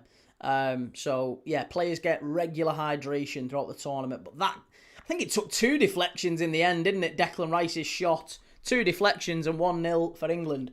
2 players who played for Liverpool in the noughties never appeared at the World Cup. One was a legend at another club before coming to Liverpool. That's a really good question, that. Are you doing South Korea v Czechia tomorrow? I think so, mate, yes. I'm pretty confident I will be. Key, have you seen Hull City's home kit? I've not. This is a good question, you know. It's a really good question. One was a legend at another club. Michael Thomas. Could be Michael Thomas. Both from the same country. I mean, this is you're going to have to give us more of a clue. Never appeared at the World Cup. Michael Thomas was a legend at another club. And he didn't play for Liverpool in the noughties. I don't think Michael Thomas played for us in the noughties. He was gone by about 98, 99. Yeah, I don't think it was Michael Thomas, Ben. Paul Ince, Craig Johnston, Mark Lawrenson. No, 90s. 90s. 90s. Look at Tuchel. He's very animated on the touchline here. Come on, here we go. That's well, it's not a half-time quiz, but it's just a question that's been thrown at us from Brendan in the chat. Can you name the 2 players from the same country who played for Liverpool in the noughties and never appeared at the World Cup? One was a legend at another club before coming to Liverpool. A legend at another club before coming to Liverpool. To be honest, I'm trying to think of players who we signed in the noughties who would have been legends at other clubs.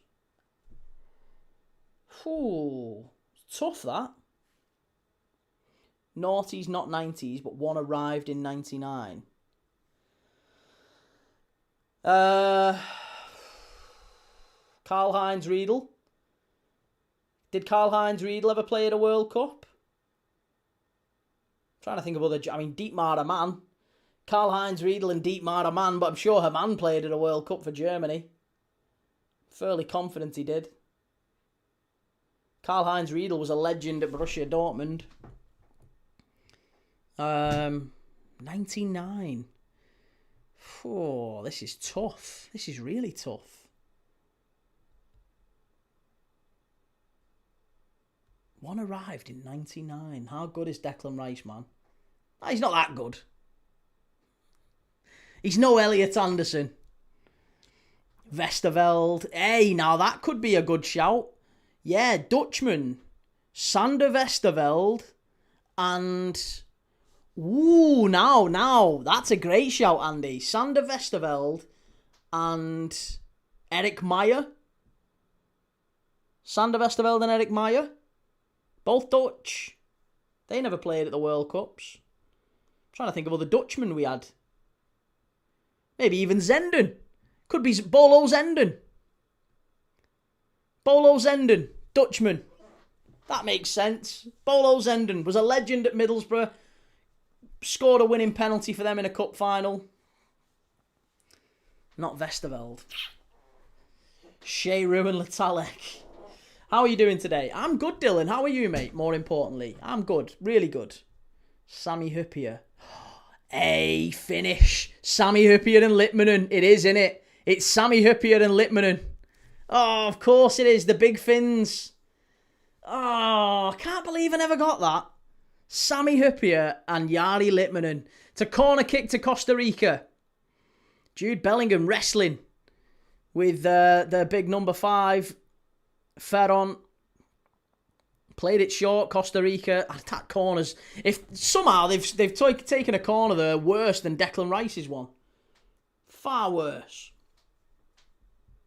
Nice work. Good question, that, Brendan.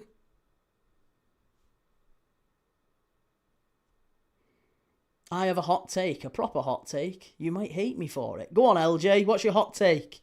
Give us your hottest take. The old ways. Evening, big man. Evening, champs. Hope everyone's well. I'm good, mate. How are you? What are you thinking about this game? 1-0 to England so far. Declan Rice with the double deflected goal to put it in. And England lead.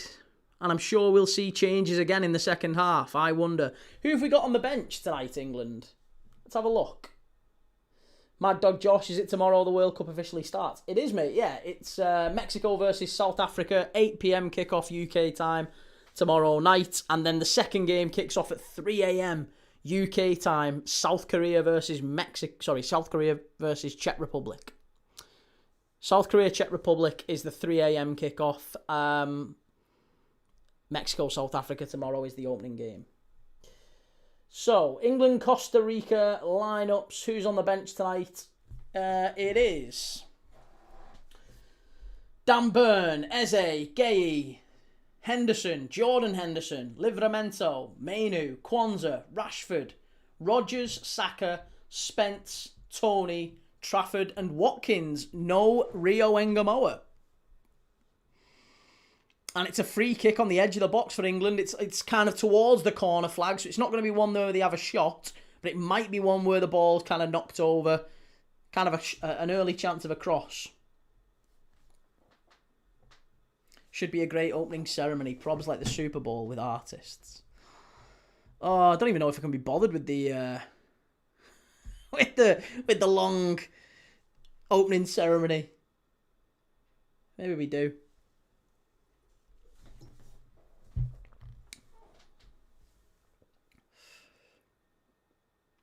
Okay.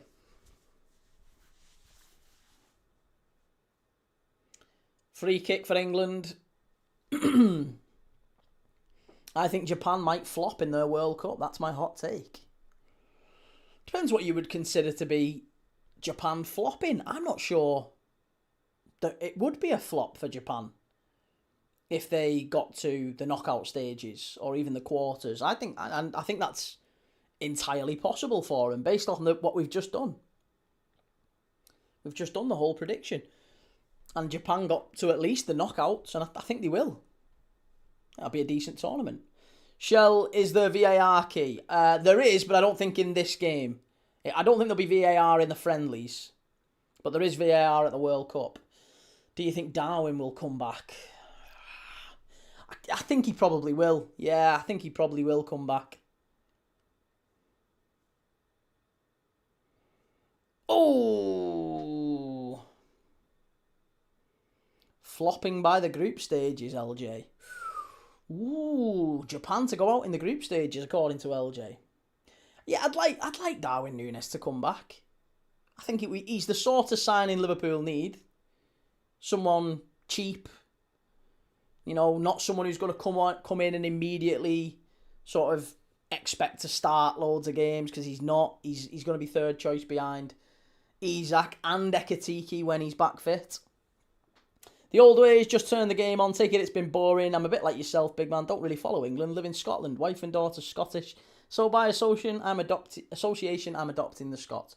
Good lad, I've got family in Scotland as well, so I'm kind of, I like the Scots. Yeah, I like the Scots. So I'm okay with Scotland. And I'm probably more of a neutral. When it comes to England anyway, I'm not that bothered if England go through or go out. I want them to. I'm not going to be a total killjoy, don't get me wrong. If they win the World Cup, I'll be cheering for them. But I don't actively want them to win, and I don't actively care if they go out. I'm just enjoying the games. Here we go, this is a big chance. Got to get the ball right. Madweki's 1-on-1. Should be 2-0. Must be. He's hit the post. You absolute donut. How have you missed an open net? Oh my God, Madweki. This is so bad. Drop him. Drop him immediately. He can't do that in a big game in the World Cup. Ball gets played through for Madweki. Rounds the keeper. He's got an open net. Oh, he's hit the post. It's an open net, 6 yards out. How have you hit the post from there? Oh my goodness gracious me. Madweki with a howler. An absolute howler. Oh. How's he missed that? I know it's only a friendly, but my God, how has he missed that? Graham, World Cup opening ceremony starts at 6:15 p.m. tomorrow. Yeah, I'm not starting watching the World Cup opening ceremony at 6:15. I'm sorry, guys and gals. You're gonna get me tomorrow at about 7:30. I'll catch the tail end of it. I'm not watching that. Callum Minan could have scored that. He wasn't prolific, but he ran all day. He's a Timu version of Dirk Kuyt. Dirk Kuyt's fantastic. Dirk Kuyt could finish as well. Scuba, who else gets in on that chance? I think there's quite a few getting on that chance, to be honest. Ooh, that was naughty. Elliot Anderson. There's a clash of heads with him and Gallo there, the captain. Ooh, yeah. There's no claret. They're all right, but they'll probably have a headache. Yeah, you say who else gets in on that chance? I thought that was a pretty simple pass and a pretty simple run. I think you could put Moles, you could put Saka on that right-hand side. Saka would have put that away, no problem. I think you could have put Rio Ngamoa over that side. I think he'd have taken that chance. Even Keith Thomas could have scored that. Hey, I'd have bottom cornered that.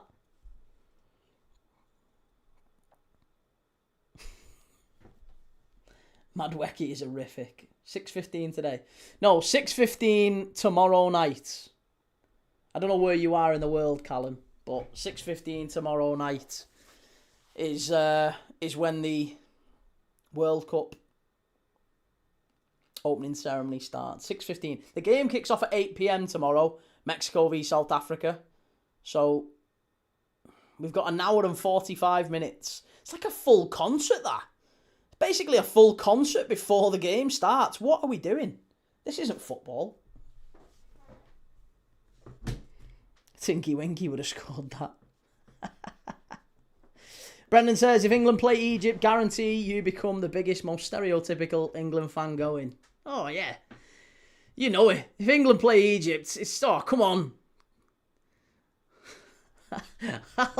I'll have the cans out. Bulldog tattoo here. Excellent play down the left-hand side. Here's Declan Rice. Over. What a terrible ball that is. Oh, Jude Bellingham. That's so bad. Got to do better there, you know. 3 stars says Tuchel. Make sure our £120 million war chest does not get plundered by some rash tackle.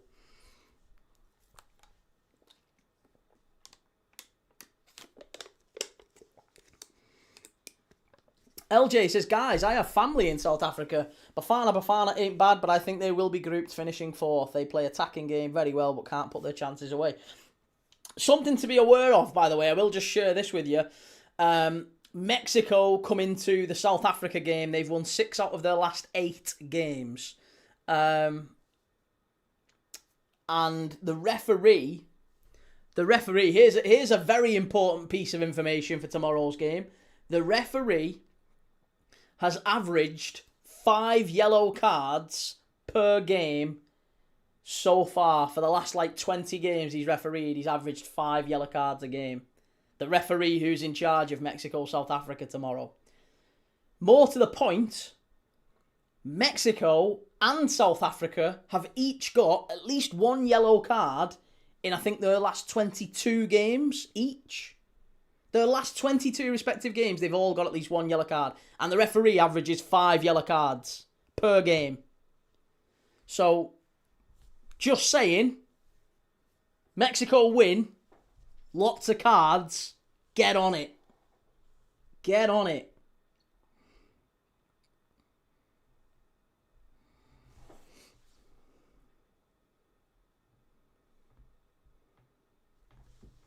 Great ball whipped in. Higo, why don't you get out there and play instead of slagging the players off for bad passes? Do you know what, mate? I haven't got a good answer for you there. I haven't got a good answer for you. I guess if we're not allowed to be critical of players when we're watching football, then there's not really much point watching the footy, is there? Would you be booing Mo Salah during the watch-along? Yes! Boo Earns! I was saying Boo Earns. Harry Kane's not a striker anymore. He's a midfielder now. He is dropping very deep, isn't he? England 3rd in Group Watch, says Caesar. Look at that. Passes completed in the game so far. 192 for England completed. Just 29 for Costa Rica. They've not been able to keep hold of the ball when they have got it. It's definitely been PSG v Arsenal in the Champions League final. It's been a replica of that game. Madwecki is a joke, says Manny. Mate, it's so bad from Madwecki. So bad. Do us a favour if you're watching. Tap the screen, hit the likes. Make sure you're followed. I am live for over 70 games at the World Cup. Starting tomorrow, we're doing both of them. We're doing Mexico versus South Africa, followed by South Korea versus Czech Republic. It's a 3 a.m. kickoff here in the UK. Get key on for Madwecki at half-time. Get me on. I'll skin that fullback. He's useless. Ooh, that was a bit naughty. Nico O'Reilly having a bit of a scrap. It's starting to get feisty. Costa Rica are not here to make up the numbers, and it's starting to look like they're leaving a few tackles on these. Look at that. He's gone in on him. And Konza and Agalde not happy. Konza's having a shout at the ref. Even Elliot Anderson's saying to the referee, come on, it's 2 times now. They're going in, leaving the mark on England. I'm telling you, they're trying to hurt some of our players tonight. Arbeloa's getting the Fulham job. Is he really? That's interesting. I quite like that. Just a training game, says Jellyfish. Well, evidently it's not. Costa Rica are really, they're really, really going for it. Get Cobby on here. Get Cobby on. Dirty O'Reilly. Key, get your boots on, lad. I've always got them with me, Shell. Always got them with me. Here, I've got my ball as well. Got the World Cup ball right here.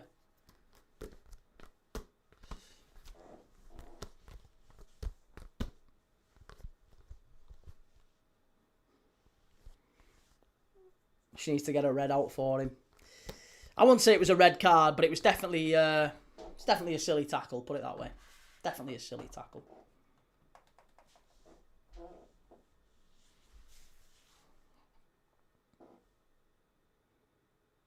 Couple of kick-ups, go on.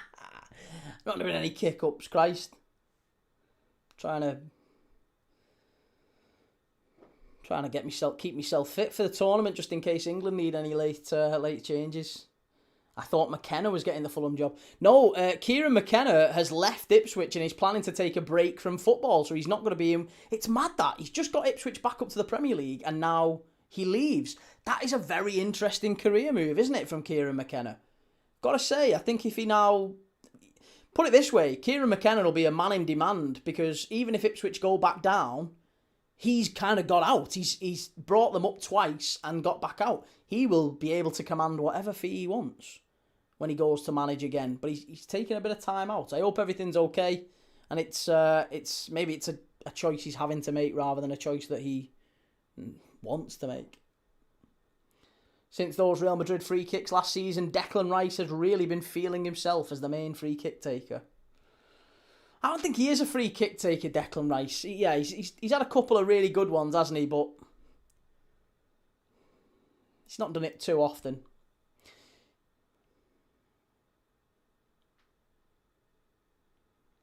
Nice, like that, all boxed up. Like it. Just do the balancing ball act on the head key. Is that the new ball? It is, yeah. It's the World Cup ball. He's worked with Carrick before. Might come back as a coach. Could do. I know, but would he? He spent 3 seasons, well, longer than 3 seasons, but he's had a few years now as a manager. I'm not sure he'd... Mate, I mean, it's rare. It's rare you see a manager get like sort of 5, 6, 7 years in management and then drop down to being a coach.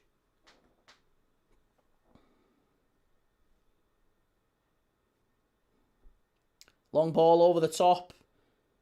Into the area. Costa Rica just about squeeze it away. We've got 4 minutes of added on time here. 3 Star says, get Anderson off against these cloghoppers. Are you wearing a suit for the World Cup opening ceremony? I will not be. No.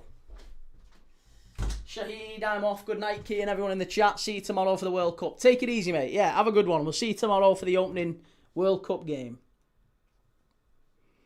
He's waiting for Carrick to screw up. You won't have to wait long. Michael Carrick will be gone within 12 to 18 months.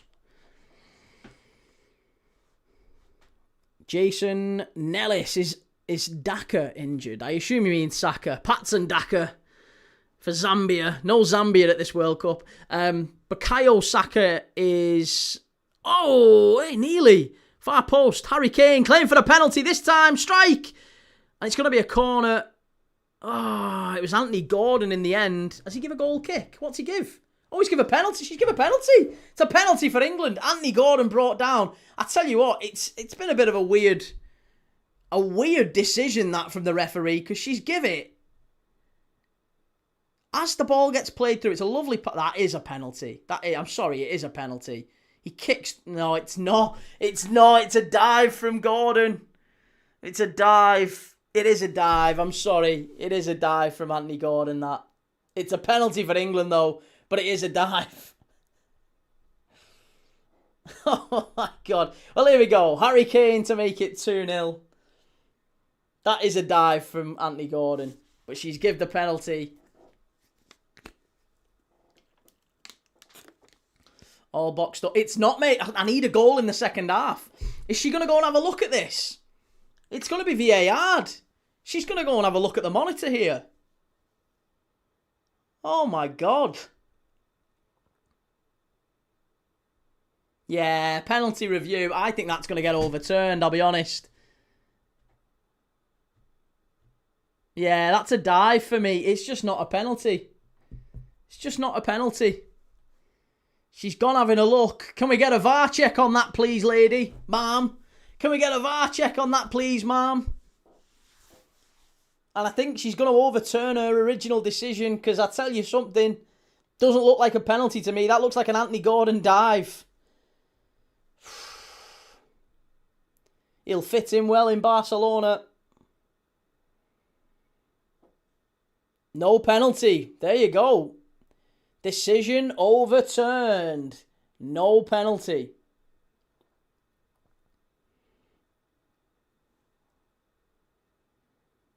Yeah. She's done the right thing. I think that is the right decision. Brendan, get a cut out of Gabriel's head and stick it in the top corner. Or cut out of Gabriel's head and stick it in the top corner of the goal for free kicks. Rice's instincts will kick in. Seismically, apparently PSG want to bid 200 million for Elise. I don't think that's real, but that would be nuts. I mean, they bid huge money for Neymar, of course, didn't they? Liquid Laser, disgrace, to be honest. It's like Kvaratskhelia in the Champions League final. They should sanction these cheaters. Oh, behave yourself, Kvaratskhelia in the Champions League final. That wasn't a dive. That was a kick from the back. Right, well, it is half-time, and it is 1-0 England, and we've had a penalty overturned. I think it was the right decision from the referee, to be honest. I think she got it right. She got it wrong first by actually giving a penalty, but she got it right in the end. And it's England 1, Costa Rica 0 half-time. Declan Rice's double deflection putting England in charge. Welsh, I don't know if Welsh is in. There you go, yeah, he is. Half-time quiz. Half-time quiz. And the quiz question is, A to Z of the most European player appearances in the World Cup since 1990. To give you an early hint, there's no English player. The A to Z of most player appearances by Europeans at the World Cup since 1990. Good grief. Okay. Half-time quiz. A to Z. Most apps by Europeans at World Cups since 1990.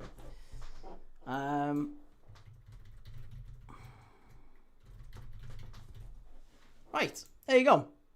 Half-time quiz. And we're updated. Let's go. Zinedine Zidane is correct. Let me just do me A to Z. Let me get me A to Z up. A, B, C, D, E, F, G, H. If you're just with us, by the way, this is something we do every single game. We always have our half-time quiz. M, N, O, P, Q, R, S, T, U, V, W, X, Y, and Z. Right. So Zidane was Z. H is Henri. Nice. There's no Englishman in the list as well. R for Ronaldo. Cristiano Ronaldo. Okay. Nice. Can't be Messi because it's got to be Europeans, right? Yeah, only European players. K for Closer. Miroslav Klose. Excellent shout. D for Del Piero. B for Buffon. B for Barthez. Can't see it being Barthez. Vieira could be a good shout. Van der Sar. Ooh, this is a good shout. Baggio.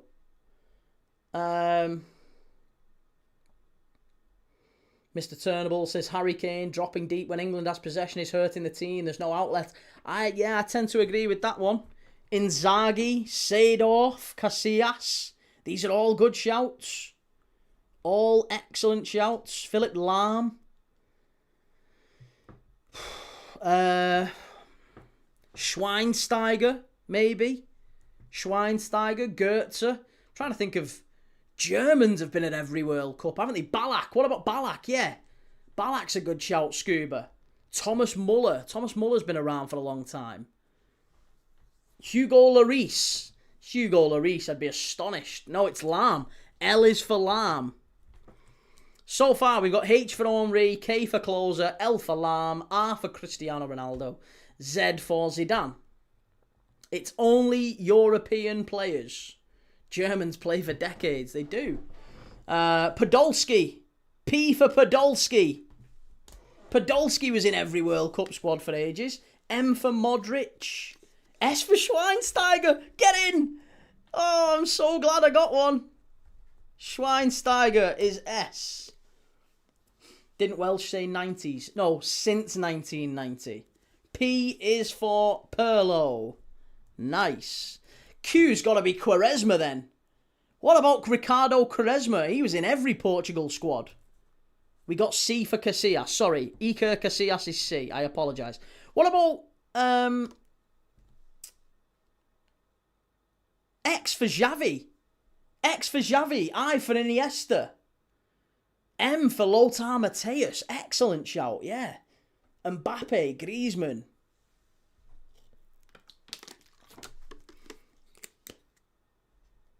Stoichkov. Nah, Bulgaria weren't in it too much. Where's a Y coming from? Oh, yeah, Ys. I'm trying to think of the Ys, maybe. Oliver Kahn. No, we've already got Closer. Maya Yoshida. Trying to think of top players. X is for Xavi, I for Iniesta. Yeah, those were probably the cheat ones, weren't they? J, Varane. Maybe V for Varane. Could be Varane. I for Ibrahimovic. B for Busquets. Maybe. Balak. Yarmolenko. These are all good shouts. I like them, people. I like them a lot. I swear, injuries is a terminal illness for Bukayo. Isn't it just because he's finished the season late with Arsenal? Take it easy, Shell. See you tomorrow, lovely. Veron. Can't be Veron. It's only European players. Yarmolenko, Yamal. T for Totti. Wow. I wouldn't have said Totti. Again, Italian players play for a really long time. Could be G for Gattuso then. Could G be Gennaro Gattuso? Didn't think of Italy. Maybe G for Gennaro Gattuso or Grosso, Fabio Grosso. A for Dimitrio Albertini. M for Maldini. Could be Maldini, yeah. Maldini was in there a long time. M for Maldini. Nice work. Good work. Did we say Q for Quaresma? B is for Busquets. We're getting there. We're getting there. We're knocking it down. I think we can do this before half time. Yes, Y. Oh, Y is for, is it Hakim Yakin or his brother Murat Yakin? The Swiss player for Bâle. Hakan Yakin. That's nice work. Evening, Dirty Leeds. How's it going, mate? Ozil, if you haven't got... Oh, did Ozil get to enough World Cups? N is for Neuer. Oh. Ooh, what? Who could O be? Do we have C? Ashley Cole. JMWS, Z for Zanetti. Can't be Zanetti because Zanetti would be Argentinian, so it's got to be Europeans. Have we got C? We have. We've got Casillas. So far, we've got Busquets, Casillas, Henry, Iniesta, Closer, Lam, Maldini, Neuer, Pirlo, Ronaldo, Schweinsteiger, Totti, Xavi, Hakan Yakin, and Zidane. We're doing an A to Z of the most appearances by Europeans at the World Cup since 1990. And... Oh, is Ozil. Well done. Whoever got Ozil. Well done. Oh, is Ozil. Eto'o. Eto'o is African. Z for Zambrotta. We've already got Zinedine Zidane. We've already got Casillas, so it ain't Cannavaro. The most appearances. Most players who've played the most games at World Cups for Europeans. Europeans who have played at at most World Cups since 1990. The old ways, what letters do we need? We need A, D, E, F, G, J, Q. Could be Ricardo Quaresma. I don't think we've said no to Quaresma yet, have we? U, V, and W. Arshavin. Okafor for O. No, we've got Ozil. We've got Ozil. D for Deco. Hullet. Ruud Hullet. Didn't really play that many World Cups after 90s. Oh, G was Griezmann. Sorry, G was Griezmann. Interesting. I wouldn't have said G for Griezmann. De Jong. What letters are we missing? We're missing A, D, E, F, J, Q, U, V, and W. A for Alonso. Xabi Alonso is A. So we're now after D, E, F, J, Q, U, V, and W. That's what we need. Viltord, Vialli, Costa, Varane. U's a really interesting one. I'm trying to think who players with a surname beginning with U who are European and have made lots and lots of World Cup appearances since 1990. Struggling. Really struggling.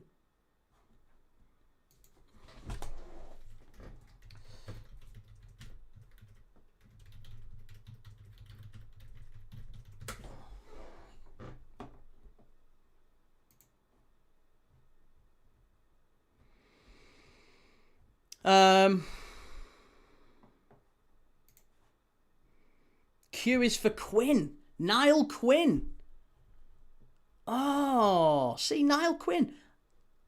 Niall Quinn's been at 2002. Ireland didn't play in 98, did they? But he was at 94. 94 and 2002. Quinn's a great shout. Like that. U is Umtiti. Nice work, Samuel Umtiti. V and W. D. What about D for Deschamps? Didier Deschamps. Could be Deschamps. I think he was in the squad. He's certainly in the squad in 98 because he lifted the trophy in 98. I don't think he was in 2002, but he was in 98. He would have been in 94, and I think he would have been at Italia 90, wouldn't he? Yeah, I think he would have been in Italia 90 with Jean-Pierre Papin. John T. Apps, can you find where I can watch this game in Australia? I can't, mate. No, sorry. I have no idea about Australian TV channels. I know a lot of things. I can speak intelligently about a lot of things. But one of them I can't speak intelligently about is, unfortunately, Australian TV channels. Marcel Desailly. Desailly, I like. I like that shout. Marcel Desailly. Can we see the full list at the end? This was a great memory trip. Yeah, I'll put the full list up at the end so you can see it. Alonso, Busquets, Casillas, Griezmann, Henry, Iniesta, Klose, Lahm, Maldini, Neuer, Ozil, Pirlo, Quinn, Ronaldo, Schweinsteiger, Totti, Umtiti, Xavi, Yakin, and Zidane. D is Marcel Desailly. Excellent shout.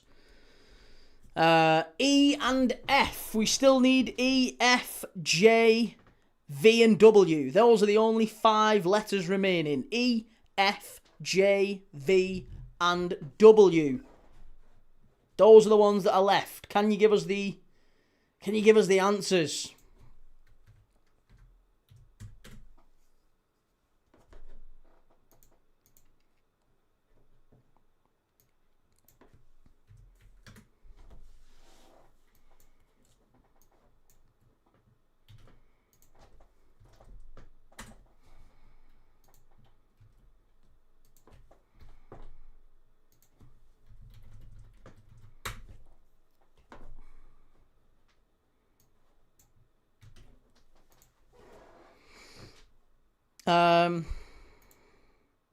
One is a world-class manager now.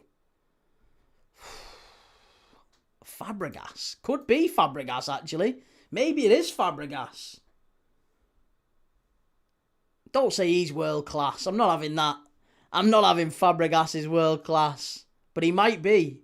He was in a lot of World Cups for Spain. And he made a lot of appearances. In Australia, it's on Stan Sport. That would make sense, yeah. Stan Sport usually are the ones. V was Varane. Okay, apologies. V was Varane. So we now need W, J, F, and E. So we need W, J, F, and E. Those are the only ones remaining. F is Torsten Frings. Ah, another German. How did we not get Torsten Frings? He was in that German squad for a long time.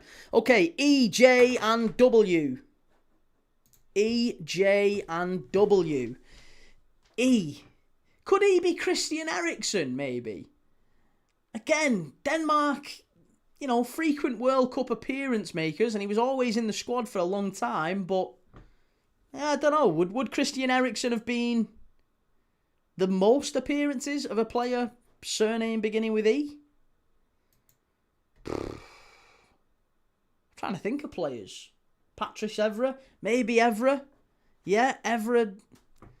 It's weird, you know, because France, Evra didn't start that much for France. As good a player as he was, he didn't start that much, did he? It's not Eriksen. Is it Evra?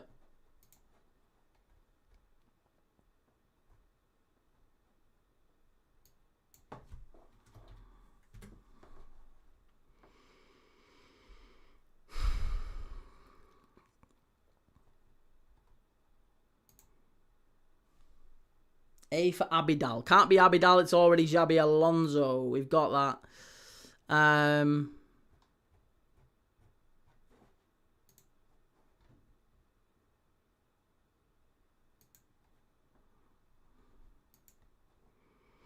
Yeah, I don't know.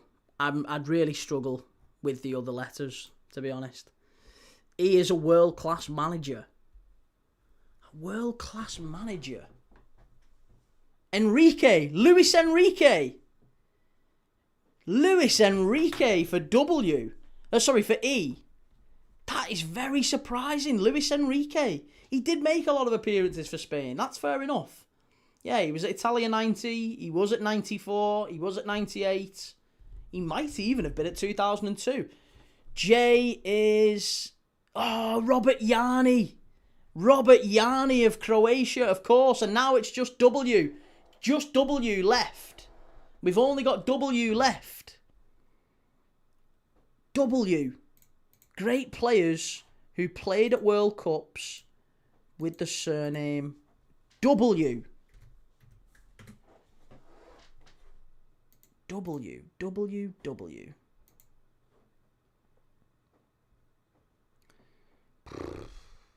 David Weir. He wasn't there for that long, was he? Kyle Walker, maybe.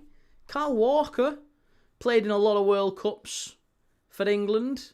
Could be Kyle Walker.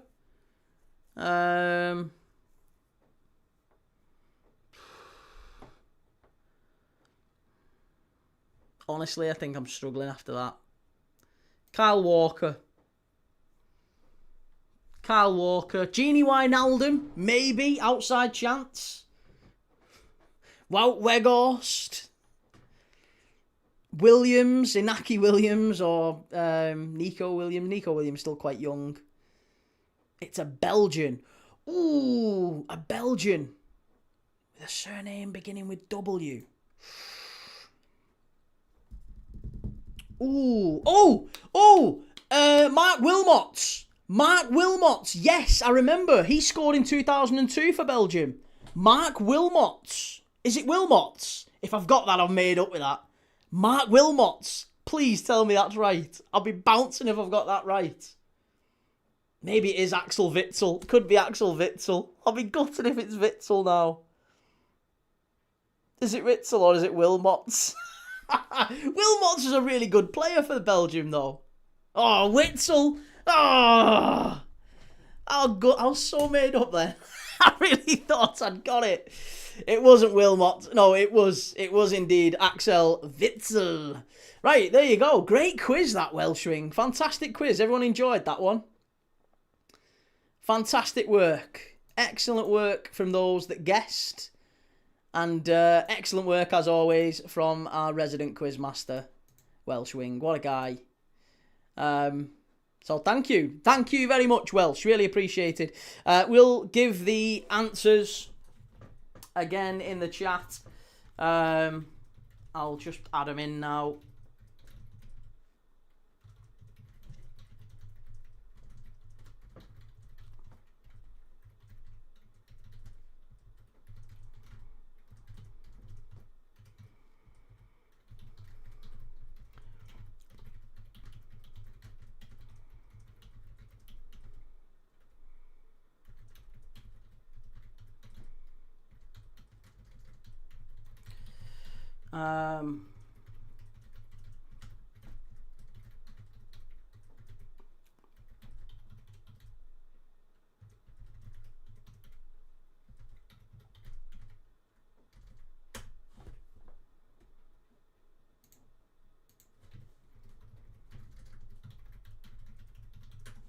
There you go. There's the full list in the chats. Full list is published in the chat, just in case, because Scuba was asking. Key Madweke miss on W, mate. Right. We're off for the second half. Let's get the clock underway for the second half. Just a heads up, by the way, we have got all of the stats back for tomorrow. The stats aren't pulling through for whatever reason for friendly games, but for the entire World Cup, we will have our usual stats on the right-hand side. So you'll have the lineups in real time, but you'll also have the stats being pulled through in real time as well. So you'll be able to see shots on target, corners, possession, all that sort of stuff throughout the game, as well as the scoreboard and all that stuff. But for tonight, it's basically just lineups and scores and scoreboard. I did, Clarky. Yes, the clock is started. Here's Madweke down the right-hand side. Edge of the box. Hit it, lad. Elliot Anderson gives it away. 120 million. Not going to be cheap. Hiller, too old for this, so good night. Take it easy, Hiller. Have a good one, mate. See you soon.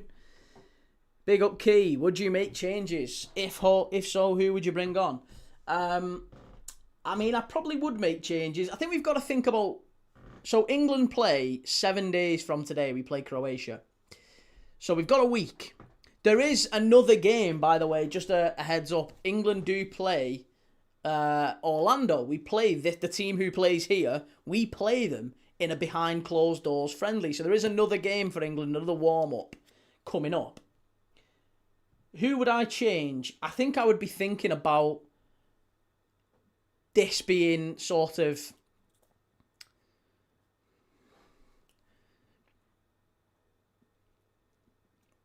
not a pointless game. It's important to warm up, but I also don't... What a strike. Oh, Madweke nearly makes up for the miss.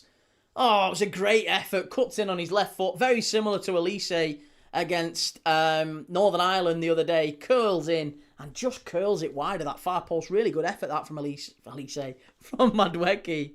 Excellent strike and just couldn't quite get it back. Joseph Vickers, you're doing the Czech Republic game Friday morning, Kate? I am indeed, mate. You know me. I am live for all of the early morning games, pretty much. Yeah, I've completely changed my sleep schedule. I've also got us a World Cup Fantasy League if you want to sign up to it. And the winner gets this. The winner gets this. You'll actually get this. I will send this to you if you win the Matchday Tavern Fantasy League. If you want to join, you have to go over to YT, go and subscribe to the Matchday Tavern, and you can join. You can click the link in the description. You can join the Fantasy League for the World Cup, which starts tomorrow. Go and pick your team. Get yourself in there. The code is in there as well to join our private league, and the winner gets this. If you want it, you can have it. It's yours to own. You just need to tell me where you live, and I'll send it to you.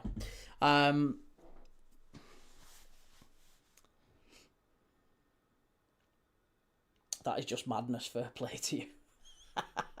Mate, I've reworked my entire sleep schedule for this tournament. You've got to go big or go home.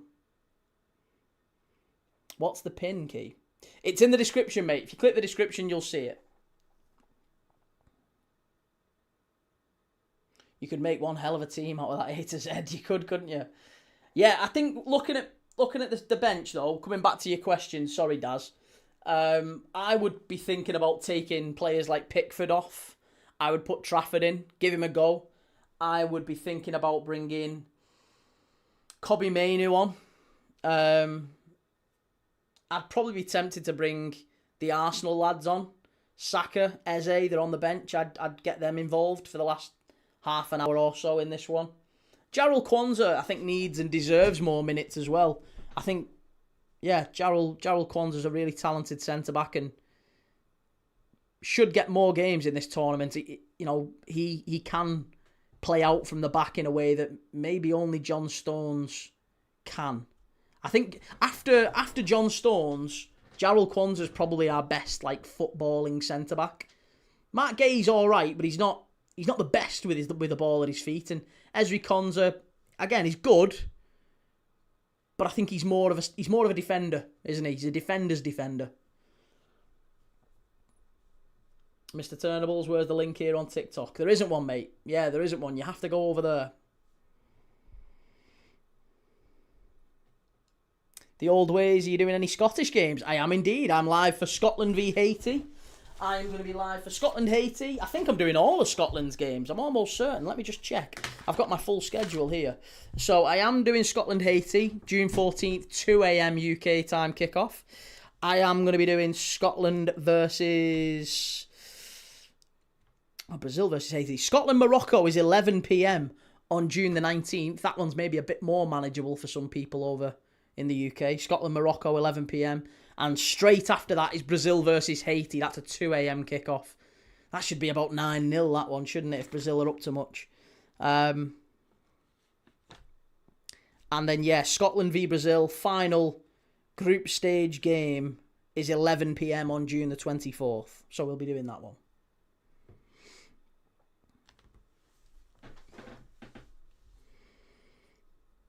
Two in the morning. Some man, I'll be with you. Good lad. Good lad.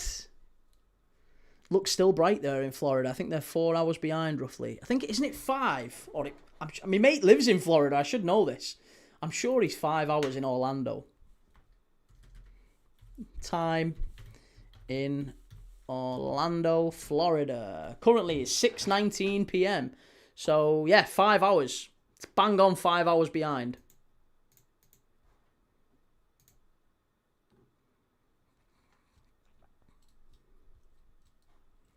Are you doing all the England games, Key? I am. I'm doing all the England games. Chance, what the hell was that? Big chance for England. And now Costa Rica on the counter. And England just about get back enough. That's good. That's better. Yeah, doing all the knockout games. Every single knockout game. Just a reminder, there's a lot of knockout games. If you're trying to, if you think to yourself, oh, well, do you know what? Maybe I'll just do the games that are achievable and are on the UK, sort of normal UK time. But I'll still do all the big games. You're not going to be able to. I promise you. This World Cup is not scheduled in a friendly way for us here in the UK. Round of 32 knockout games kicking off at 2 a.m. Multiple ones kicking off at 2 a.m., 1 a.m. Round of 16 games kicking off at 1 a.m. Quarterfinals kicking off at 2 a.m. The only games that actually start to become friendly for us here in the UK are the semi-finals and the final. The semi-finals are 8 o'clock, the finals 8 o'clock.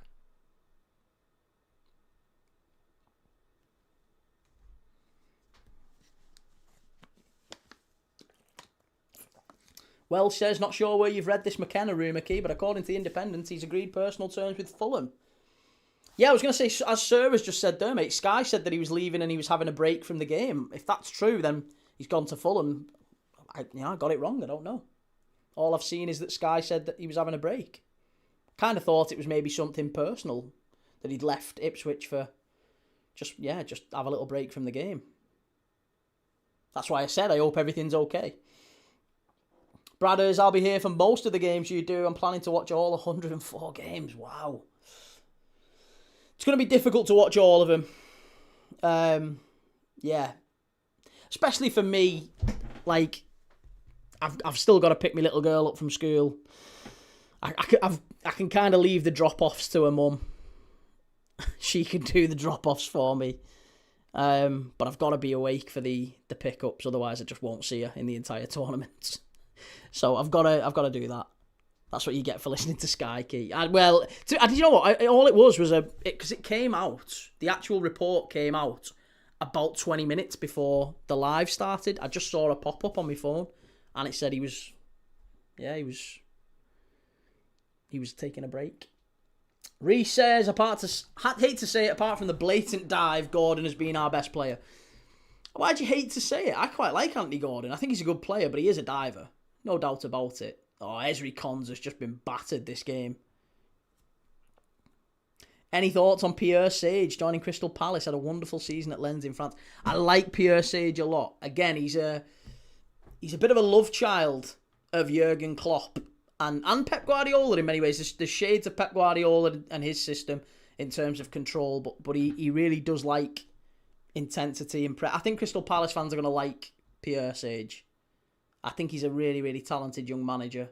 And yeah, he had a good season in France, didn't he? I think that's the right appointment. Oliver Glasner going, Pierre Sage is the right appointment. There was real concern that they were going to go for Bordelas. And Bordelas is a talented manager as well. He's just signed another 2-year deal to stay where he is. So I was kind of worried we'd see Palace go in a completely different direction.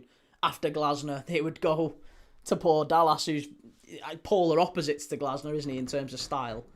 But yeah, Pierre Sage, good, very, very good manager. Should be interested to see how he does in the Prem. I really thought we'd see Thomas Frank take the Fulham job. Is that confirmed then that Kieran McKenna's got it? Harry Kane, strike, good block from Costa Rica. That's terrible.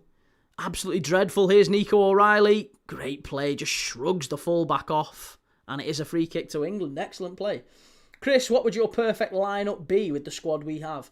I think I wouldn't change an awful lot about the lineup that's on the pitch right now. I'd probably put Saka in for Madueke. I'd put Gay in for Konza. And I think Morgan Rogers will start over Bellingham. Yeah, it's not necessarily because I think both are very talented, but I feel like Thomas Tuchel does prefer Morgan Rogers. I think he does prefer him, and I think we'll see that Saka, Rogers, and also I think it depends on the opposition as well, because you look at Nico O'Reilly at left back, talented boy, love him to bits, one of my favourite players last season. I thought he was City's player of the year, young player of the year in the Premier League. I thought he was fantastic. He starts at left back today, and I think he'll start at left back for England throughout the group stages. But I think as soon as you get England versus Brazil, England, and he's up against a Vinicius Junior, or he's up against a Dembele maybe against France, or Elise or someone like that. I think at that point, that is where you might see maybe a more defensive-minded fullback come in, or even maybe like a Dan Burn, and they go with almost like an auxiliary 3 at the back, and they ask whoever's on the left-hand side to drop deeper, or whoever's in midfield to cover across, so it becomes like a 2-on-1. I don't know. Be interesting to see exactly how that works. I think Rodgers tends to stay higher up, whereas Jude drops deep a lot. Exactly, and obviously Kane dropping deep quite a lot tonight as well. Costa Rica going to have to replace their goalkeeper here. Change for Los Ticos. It's Sakaria, who, he's pulled his hammy there, hasn't he? He's gone for the kick, and as he's kicked it, you can see hammy's gone. Jack Vinci, I think we're going to shock the world and sign Elise. I'll take that, mate. Take that now. The Old Way says, even though I don't follow England, the wife has already ordered miniature Panama, Croatia flags from Amazon. I'm getting called Longshanks. She's cutting about the house like Mel Gibson. Oh. I love that. Key reports coming out in the last few minutes that Alvaro Arbeloa is in talks with Fulham. That'd be a really good move.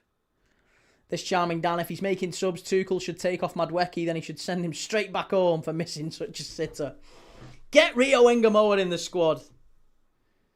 Actually, don't. I don't want him in the squad. I want him fit for next season. Knowing our luck, he'll get he'll get an ACL. Dan Burn and Newcastle have never lost against PSG with Dembele, Doué and Barcola. He should start. I just think Dan Burn, physically, he's a different animal. He's a lot more defensive. I mean, do you know what? I don't want to do Nico O'Reilly down and make out like he's this attacking fullback and he can't defend, because I don't think that's true. He is a very physical full. He's a big, tall lad, isn't he? And he can play in midfield. I just think Thomas Tuchel might be tempted, if there is a really top winger on that right-hand side that they're a little bit nervous about, they might just shift who's playing on the left-hand side. And it might be that we see Nico O'Reilly step out the side. Maybe it's Livramento who comes in. Who knows? Maybe it's Jed Spence. Jed Spence a little bit more defensive-minded than Nico O'Reilly. And Jed Spence did well the other day against New Zealand. Got the assist, of course, didn't he? Good ball in. Harry Kane flick on. 1-0. Joe, bloody hell, Key's an absolute tank. Starting a stream on the Wednesday and ending on the Thursday. Look at me. Do you think Kane's going to score? Well, I do need an England goal. I desperately need an England goal here. Because I've gone over 1.5 and... over 1.5. Look at that. 12 attempts for England. Just one for Costa Rica. It's going to be a goal kick. Really poor, that. Yeah, I do need England to score another goal. Oh, come on. I think O'Reilly is his first choice left back. I agree. I absolutely agree he's our first choice left back.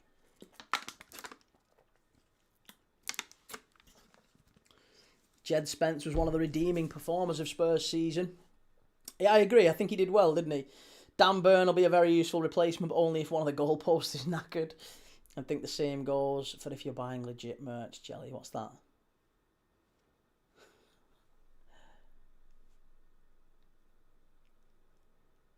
"30 minutes left.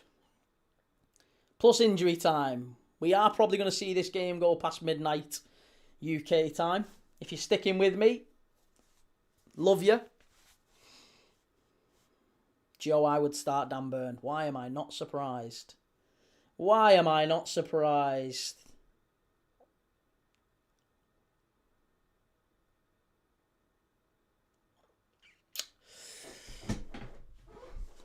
Right, change of goalkeeper for Costa Rica. Maguire and Palmer I would have taken. Well, Palmer needs Palmer needs a surgery, doesn't he? Difficult, really, to argue that Cole Palmer should have gone. He didn't do well this season. Harry Maguire was an interesting one. But you look at the centre-backs, I mean, who would you have dropped? I think Jarrell Kwanzaa's had a better season than Harry Maguire. He's also pacier. He's younger. He's more of a ball-playing centre-back, and I think that's going to be more important in this tournament. Harry Maguire's very good, but is he better than Kwanzaa? Is he better than Stones? Is he better than Gay? I don't think he is. Right, Costa Rica change. Madueke coming off. Eberechi Eze comes on. Jed Spence comes on. There's a lot of changes. England bringing the changes here now. Eze has come on. Jed Spence has come on. Saka has come on. Rice has gone off. Madueke's gone off. And James has come off. Harry Kane's also going off now. Is it Ivan Toney coming on? Is it Ivan Toney or is it Ollie Watkins? Who's coming on? It's Ollie Watkins. There you go. Pete, my feelings precisely. Get Liverpool players out early. JG, so far, haven't fell asleep this game, so doing well. Maguire would bring experience and dressing room mentality. He'd bring leadership and can score a header. I feel like that's the only thing, you know. That's the only thing that I look at Harry Maguire and think he should have gone. Because off set pieces, he's an animal, isn't he? He's the best, apart from maybe Dan Burn. And maybe Dan Burn gets the nod. Because Dan Burn's just as good off set pieces as Maguire. he's just as much of a threat, but he can play off the left. So maybe it was that. Maybe it was Maguire or Dan Burn, and the fact that Burn can play off the left gave him the nod. We know that Tuchel values versatility. Maybe that's what it was. But yeah, there's been 5 changes there. Morgan Rogers it was for Harry Kane. Dean Henderson's come on for Pickford as well. Did I not see Watkins come on? Oh, Dean Henderson's come on for Pickford. Saka for Madueke. Gay for Stones. Rogers for Kane. And Eze for Rice. I thought we'd seen Ollie Watkins come on. I got it wrong. It was Morgan Rogers.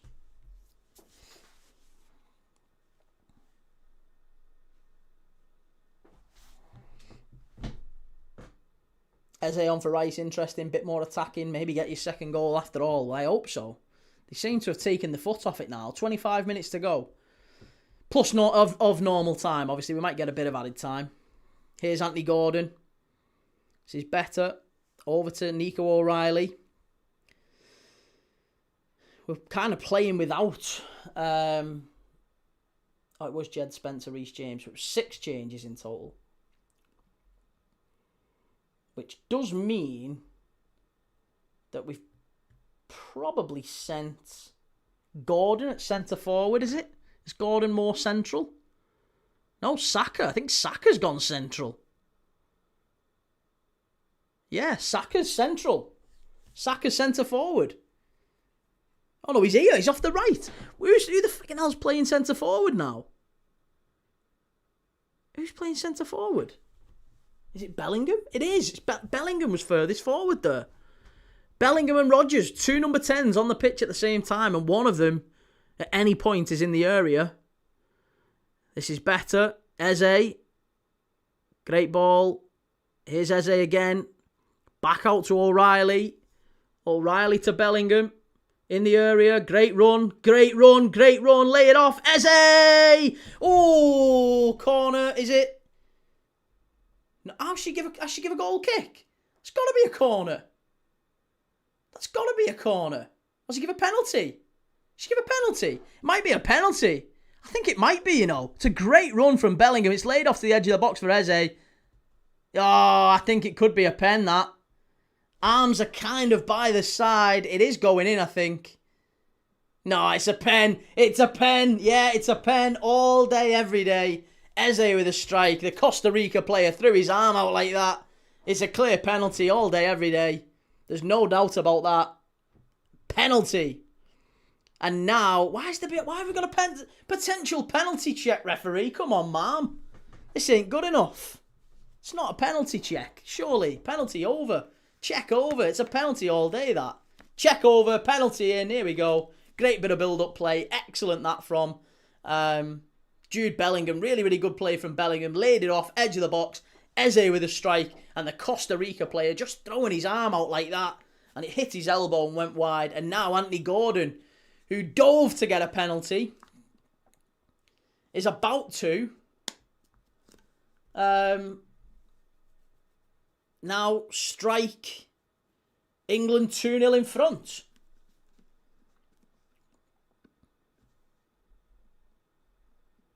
Right-footed. Yeah! 2-0! England are in front by 2 now. Anthony Gordon, new Barcelona talent. Anthony Gordon rattles it top corner. And it's England 2, Costa Rica 0. Excellent stuff there. We've also got breaking news, by the way, just in the last couple of minutes. Wolves have agreed a deal to appoint Cesar Peixoto. Peixoto. I think it's Peixoto. Cesar Peixoto of Gil Vicente is their new head coach. They love their Portuguese managers, don't they? Yeah, Wolves have appointed a new Portuguese head coach. Rob Edwards has left. Cesar Peixoto is the new Wolves manager. Did a very good job, actually, with Gil Vicente. But there you go. Cheeky little 25 for Key. Cheeky little 25 for Key. I had over 1.5. England win. Goal in the second half. Goal in each half. Goal in each half. England win over 1.5. see the difference when a striker actually stays up. Well, I'd question that. I don't think that was anything to do with the striker actually staying up. That was Bellingham dribbling like hell through the middle. Did a really, really good run, Bellingham. Laid it off to the edge of the box. Eze with a strike. I mean, I don't think that was anything to do... Because we were playing with no centre-forward. So, I don't see that as any... I don't think that would have happened, I think, if Kane was on the pitch. But it is another water break.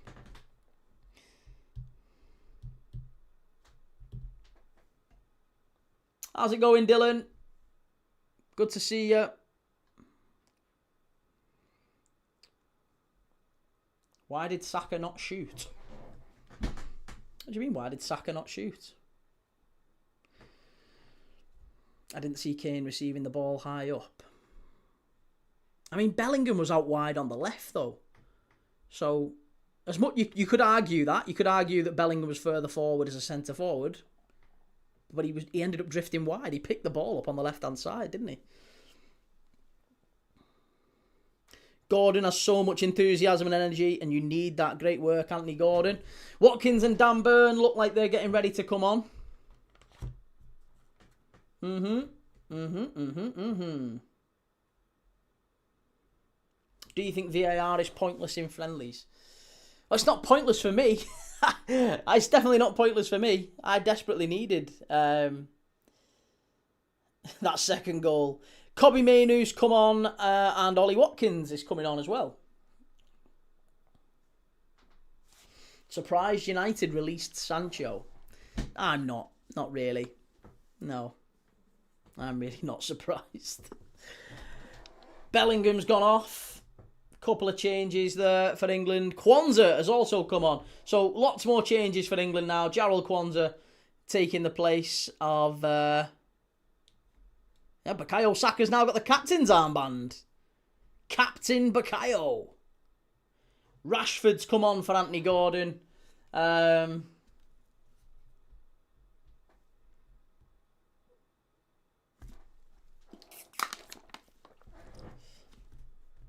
Ollie Watkins came on for Ezri Konsa. It's an odd change. I guess Kwanzaa must have been the replacement directly for him.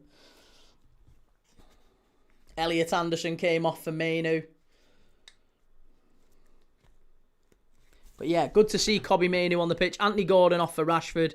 So now, there's quite a lot of changes now. How many changes have we had?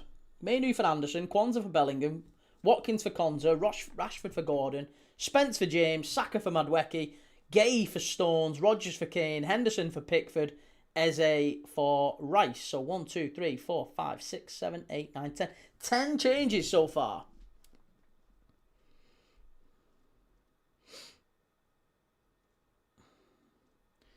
Odruskio. Yeah, to be honest, mate, that's right. I don't hate Arsenal or Arsenal players at all. I just don't enjoy the way they play tactically. You're absolutely right. Seismically, I've heard links between Rashford and Bayern. It's incredible to see him fall upward. I like him. I still like Rashford. I think if there wasn't a Man United link, I think Liverpool would be interested in Rashford. He's a talented boy. And I think at 20, 25 million quid, I know he's on big wages, but I think there's clubs that would take a chance on Rashford. And I do think Arsenal are one of them, funnily enough. You know, if you're looking at Trossard leaving Arsenal, you could do a lot worse than having Marcus Rashford off that left-hand side. English commodity, you know, you need English players in your Champions League squad. 3-star, Key, someone in the crowd has pinched your phrase and altered it. They're holding a card saying, Harry Kane, can we have your shirt, please, sir?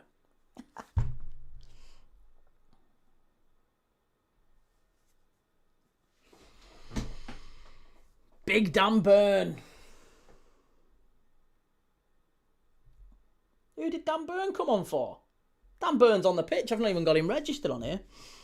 Rob Edwards said he would only leave Borough for Wolves, and now he's been given the chop. I thought I could hear the Smoggies pissing themselves laughing, even from over 35 miles away. Well, do you know what? At the end of the day, Borough haven't come up either, have they?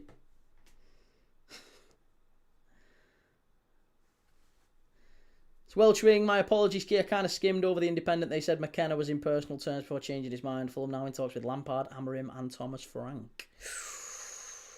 Amorim would be a great one. Yeah, Amorim would be a great shout for Fulham. again, I think, do you know what? Ruben Amorim, I think, would want an ambitious project, though, and I don't think there's real ambition at Fulham. I think Fulham strike me as a club under Shahid Khan. They've I don't think there's real ambition there to make them a European force. I think they're quite happy to kind of sit where they are. And I hope I'm wrong, but I think Ruben Amorim's a really talented manager. I expect he'll go to a club that will try and progress and do well. Seismically, why don't you want Rashford at Liverpool then? Just because the United connection. It's not that I don't necessarily want him. I think as a player, I'd quite happily have him at Liverpool. But because he's an ex-United player, well, a current United player, I just don't see... And he's a United fan. It just would never work, would it? It just doesn't work. You can't sign directly from United to Liverpool. We've not seen that happen in over 60 years. Phil Chisnall was the last player to move directly between Liverpool and Manchester United, and I don't see that happening again. I don't see that happening again anytime soon. We very nearly tried to sign Gabriel Heinze. Do you remember when Gabriel Heinze was at Man United and he wanted to leave, and Liverpool, there was a £6 million, I think, buyout clause or something like that, and Alex Ferguson just flat blocked the deal. But yeah, I really do like Rashford. I just don't think he won't play for Liverpool, but he could play for Arsenal. Arab Joe, are you going to watch the South Korea game? That's the plan, mate. Yes. Up to now, yes. Yeah, up to now.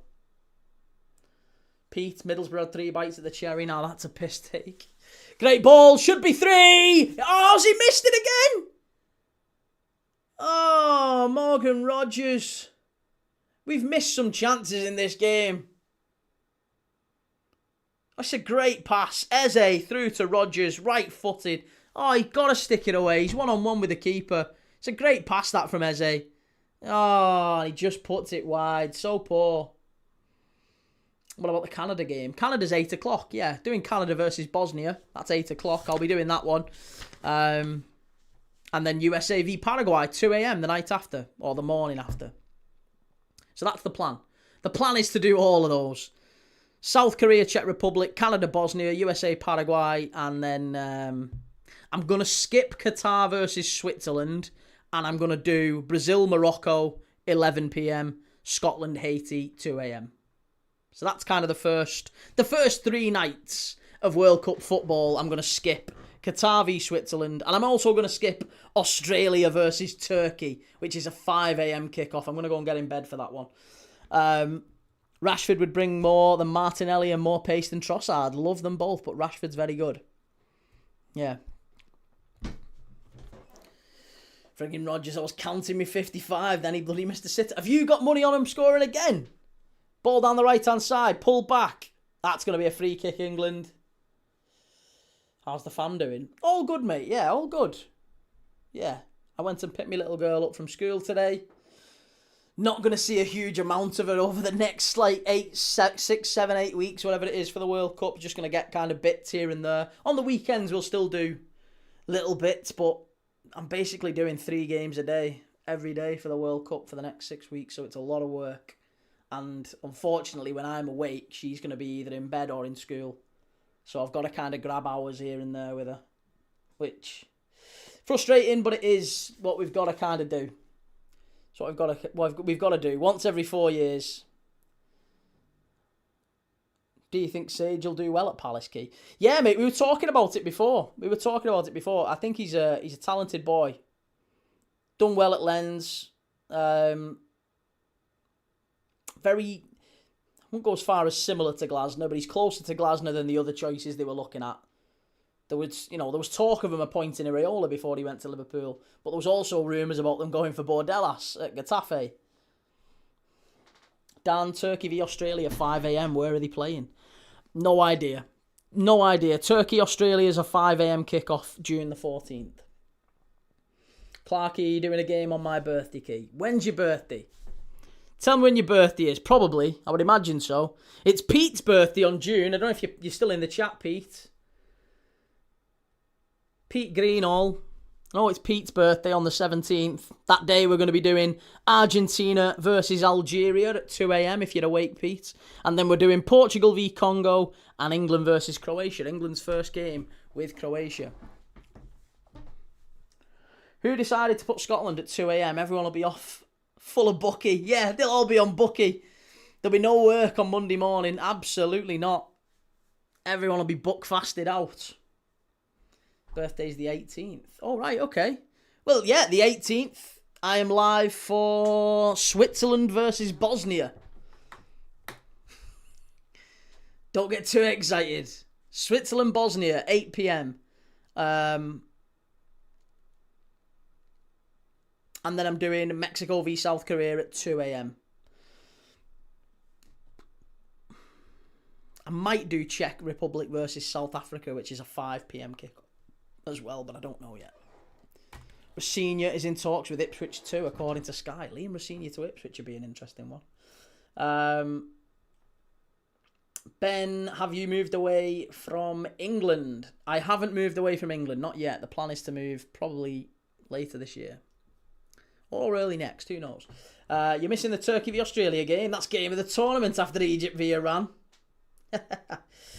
Man Key talk about FIFA referee denied visa. We've chatted about I was chatting about that before, mate. Yeah, sad, very sad for the young man.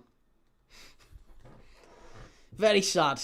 Worked very hard to get into a position where he can go and achieve his dream. Panama versus England on my birthday, 27th of June. 27th of June is also Uruguay versus Spain at 1 a.m. Egypt versus Iran at 4 a.m. I don't know if I'm going to do that one now. I've said for months I'm going to do Egypt versus Iran at 4 a.m. That really will separate the men from the boys, that one, won't it? Uruguay versus Spain. The problem with doing Egypt versus Iran is there's Norway versus France, 8 p.m. on June 26th. That's going to be a great game. And then June 27th, in the early hours of the morning, 1 a.m. is Uruguay-Spain. And then Egypt versus Iran at 4 a.m. I mean, it's too much. It's going to be like 3 consecutive games. Costa Rica, ringing the changes here now.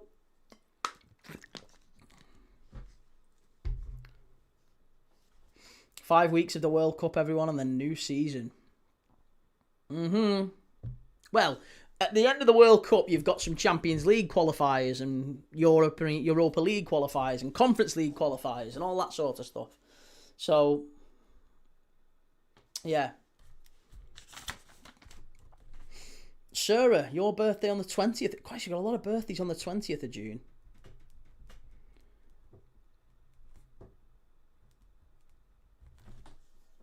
Brazil versus Haiti, 2 a.m. on that day. Netherlands versus Sweden, 6 p.m. Germany versus Ivory Coast, 9 p.m. Lots of good games on your birthday, Sarah. Clarky, my birthday's next Tuesday. Nice! Next Tuesday. What date's next Tuesday? 16th. France v Senegal, 8 p.m. And Iraq versus Norway, 11 p.m. Another claim for a penalty here. Don't think you're getting a pen for that. It's going to be a corner to England. Mr. Al-Shamari says, is England the only major football country where the majority of the fans are club over country and aren't that crazy about the national team? Probably. Certainly the only major one, I would say. Yeah. I think we're the only country where patriotism is kind of... It's a weird thing in the UK. If you've got an England flag outside your house... There's all sorts of assumptions made about people like that. And listen, I'm neither side, to be honest. I'm not invested in it either way. I honestly am not. The whole political game is full of garbage, in my opinion.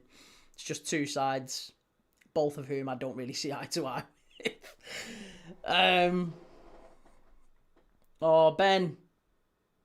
Ben, we're just going to have to block you, mate, because you're spamming. You're just annoying, mate. It's just annoying everyone in the chat by spamming the same comment over and over and over again. There you go. Ben's gone. 81st minute and nobody's told Key the quiz is still up.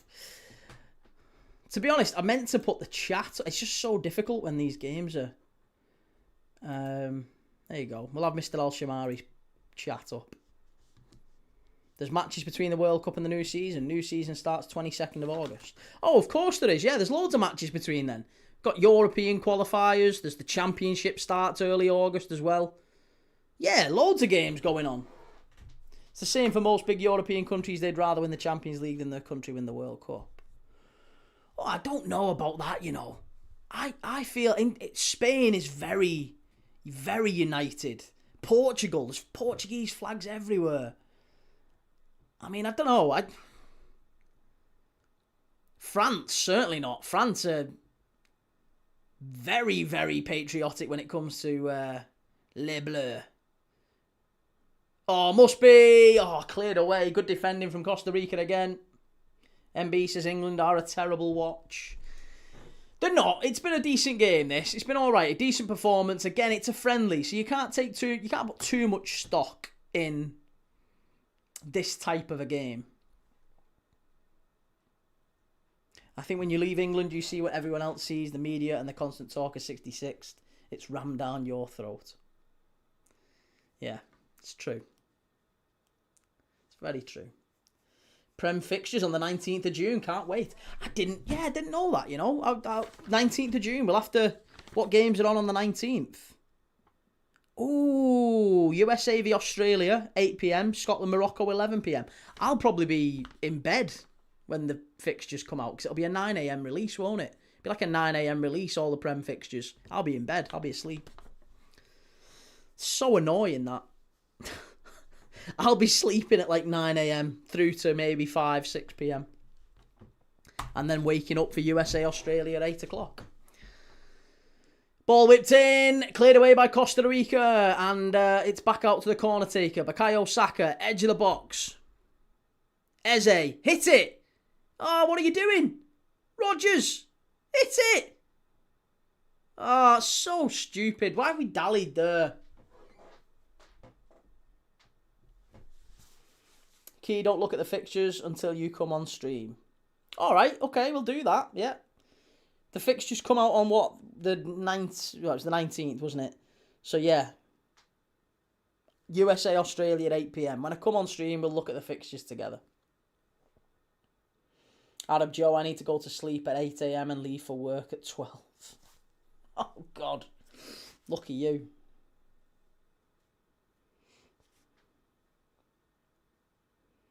Stoppage time predictions, 5+ minutes, says Julius. Well, there's 4 minutes of normal time. And we will cross past midnight. We will be going into Thursday. Oh, what a run this is. Into the area. Big chance. Strike. Off the line from Costa Rica. Nearly 3-0 England. 3-star. I've got 2 England flags flying on my shed on the traditional St. George's flag. The other St. George one with a massive forest tree in the middle. Nice. Oh, it must be. It is. It's 3. There you go. Forest. They get it in the end. 3-star. You've got it. England 3, Costa Rica 0. Ollie Watkins with the header. The ball gets struck from the edge of the box, and the keeper, the backup keeper for Costa Rica, pushes it out, but doesn't really push it out well enough. And he ends up pushing it straight onto Ollie Watkins, who reacts well and heads it into an empty net. England 3, Costa Rica 0. There you go. Los Ticos put to bed by the Lions. Great strike. Who was it who hit it? Was it Rodgers? I think it was. Rodgers with the strike. And it just bounced in front of the keeper. Really good. And Watkins reacted very well, to be honest. A good striker's goal, that, for Watkins. And it's 3-0 England. According to the Daily Mail, Arsenal are interested in a straight swap with captain Odegaard for Morgan Gibbs-White. Haha! Odegaard's not going to go to Forest. In the nicest possible way. Kane would have been somewhere in midfield for that one. You don't like Harry Kane, you, do you? Thank you, Ollie Watkins. Nice. Was not saying that last season, though. Absolutely not. Arab Joe, I missed the first half. How did Harry Kane play? To be honest, I will take on board what Mr. Turnables has just said about Harry Kane, that he has a tendency to drop too deep, and that leaves the centre-backs of Costa Rica able to kind of push out. They haven't really got anyone occupying them. So England did struggle a little bit with that. And that was so bad. Jed Spence not happy with Ollie Watkins there.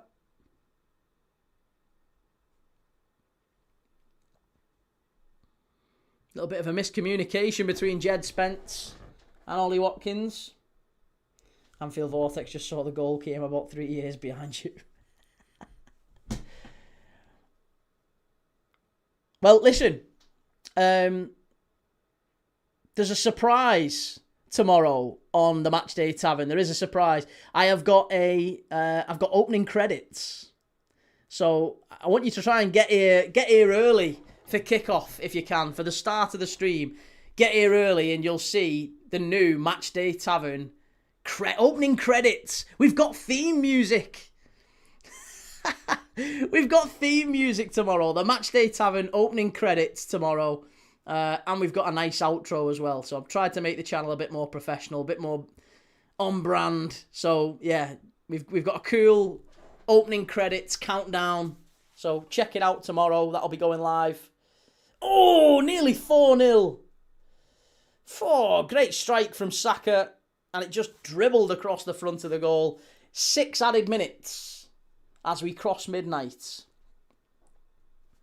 Shay says, I think fans of all the smaller clubs support England more than the fans of the bigger clubs. That's probably true. Yeah. Mr. Al-Shamari, are you live for the opening ceremony tomorrow or just the game? I'm not going to do... The opening ceremony, mate, starts at 6:15. It's an hour and 45 minutes before the game starts. It's crazy. Absolutely crazy. I can't be going live an hour and... I'm not going to do the entire opening ceremony. I might go live maybe half an hour before kickoff. I might do the last half hour. Yeah, I might do half hour. It's an 8 o'clock kickoff. I might do 7:30. See what's happening at 7:30. Yeah, so long. It's mad, innit, Joe? 6:15 it starts. Rasta, gotta work, Kate. Won't think I'll get to see it, fam, honestly. Well, you can see it after. You can click the stream after it's finished. Just check it out. I mean, either way, it'll be on for the game after and the game after. It's going to be on forever now going forward. Wife just gave me a light kidney dig because then England fans started singing It's Coming Home.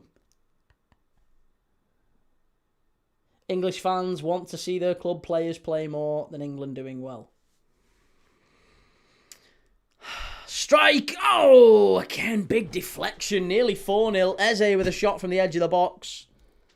They're really starting to ramp up the pressure on Costa Rica to make it a bit more of a convincing win. I mean, it's already pretty convincing, 3-0, but could be a rout. Still 4 minutes left to go. Can England kill the game off with a fourth? Really add the sprinkles to the end of this game. Edge of the box. Eze! Oh, good defending again. They just keep getting bodies in the way of these strikes. Another 7 days, by the way, before England play. England have one more behind closed doors friendly. They play Orlando, sorry. They play Orlando SC, the team who play at this stadium. They play them in a game in the next few days behind closed doors. Oh, strike from distance. Good save from the backup Costa Rica keeper. It was Mainu with the effort. Taylor, are you doing South Korea key? That's the plan.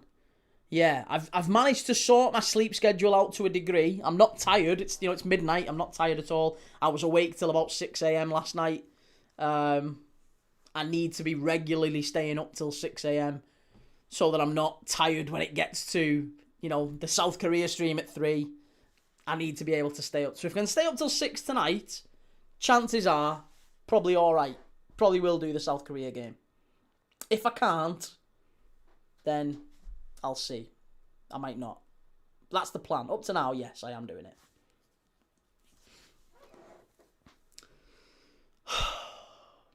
England play Miami FC. Oh, did they really? Orlando FC is one of the worst MLS teams, by the way. Shay, if you're staying up to 6 a.m, what are you going to do after this, Key? Well, so I've got epilepsy, right? So the big thing for me is I can't be sat playing on my phone, or you know, I can't like play. Or I'll have a go on Red Dead Redemption, or I can't really do anything that involves blue light. So I can't watch telly, can't be on my phone really. All that stuff when I'm tired in the early hours of the morning might set me off with a seizure. So I'd rather not. So what I'm gonna do is I've got a book. I've got my little girl's colouring books. I might even do some colouring. Who knows? But I've got a book. And I'm just going to chill. I might even make something to eat. I've not had any tea. So I'm probably going to be cooking at like 2 a.m. I'll have something to eat. I've not eaten today. It's mad. Once your body just changes, the whole sleep schedule, your eating pattern, everything's got to shift. So I've done night shifts before, but this is a completely different ball game. Football Manager till 6 a.m. Light and set low. Do some quizzes. I could do some quizzes, yeah.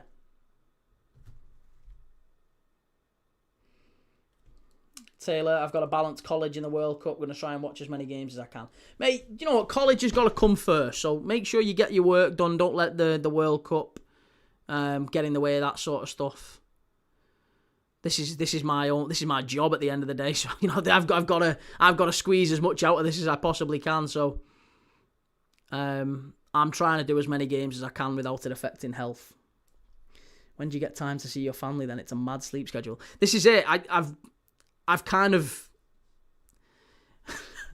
I'm going to be going to sleep at like 7 a.m. when my little girl gets up for school, so I won't see her. And then I'll be waking up kind of just as she's finishing school, so I'll go and get her for pick-up. And I might see her for a couple of hours, and then I've got, put her to bath and bed, and then it's, I might see her for a couple of hours a day for the next like 5 or 6 weeks. It's going to be rough, but you've got to do what you've got to do. To be honest, when you work 9 to 5, you don't really get to see your family all that much then, do you? So, yeah. These late nights take me back to the 4 a.m. bottle. It's nice, innit? Yeah, I do like the early hours of the morning stuff with, feels like you're the only people awake. It's nice. How did you get your wife to agree on that? Oh, lots of empty promises. Key, have you thought about going live before the game on your other channel and telling everyone to switch over to this channel? You might catch a few more. Oh, that's not a bad idea, Yeah, that's not a bad idea. I might do that. Right. Thank you, everyone. That's a great idea. Thank you very much for that. I might do that for the first game of the World Cup. Right. Thank you, everyone. Really appreciate everyone.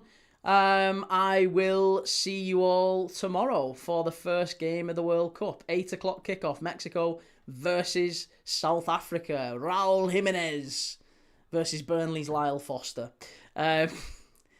Good performance for England. 3-0 winners on the night. Really, really deserved winners. If you haven't already, do us a favour. Hit like, hit subscribe. If you're on TikTok, do us a favour. Move across to YouTube and hit me follow and subscribe over there. I'm trying to grow the Matchday Tavern. Search Key Thomas, the Matchday Tavern. You'll find me on YouTube. I am live for over 70 games this World Cup.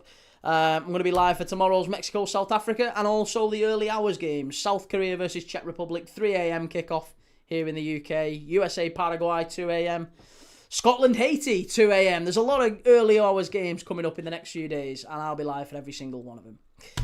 Lots of love, everyone. Have a lovely night. We are into the early whiling hours of Thursday morning.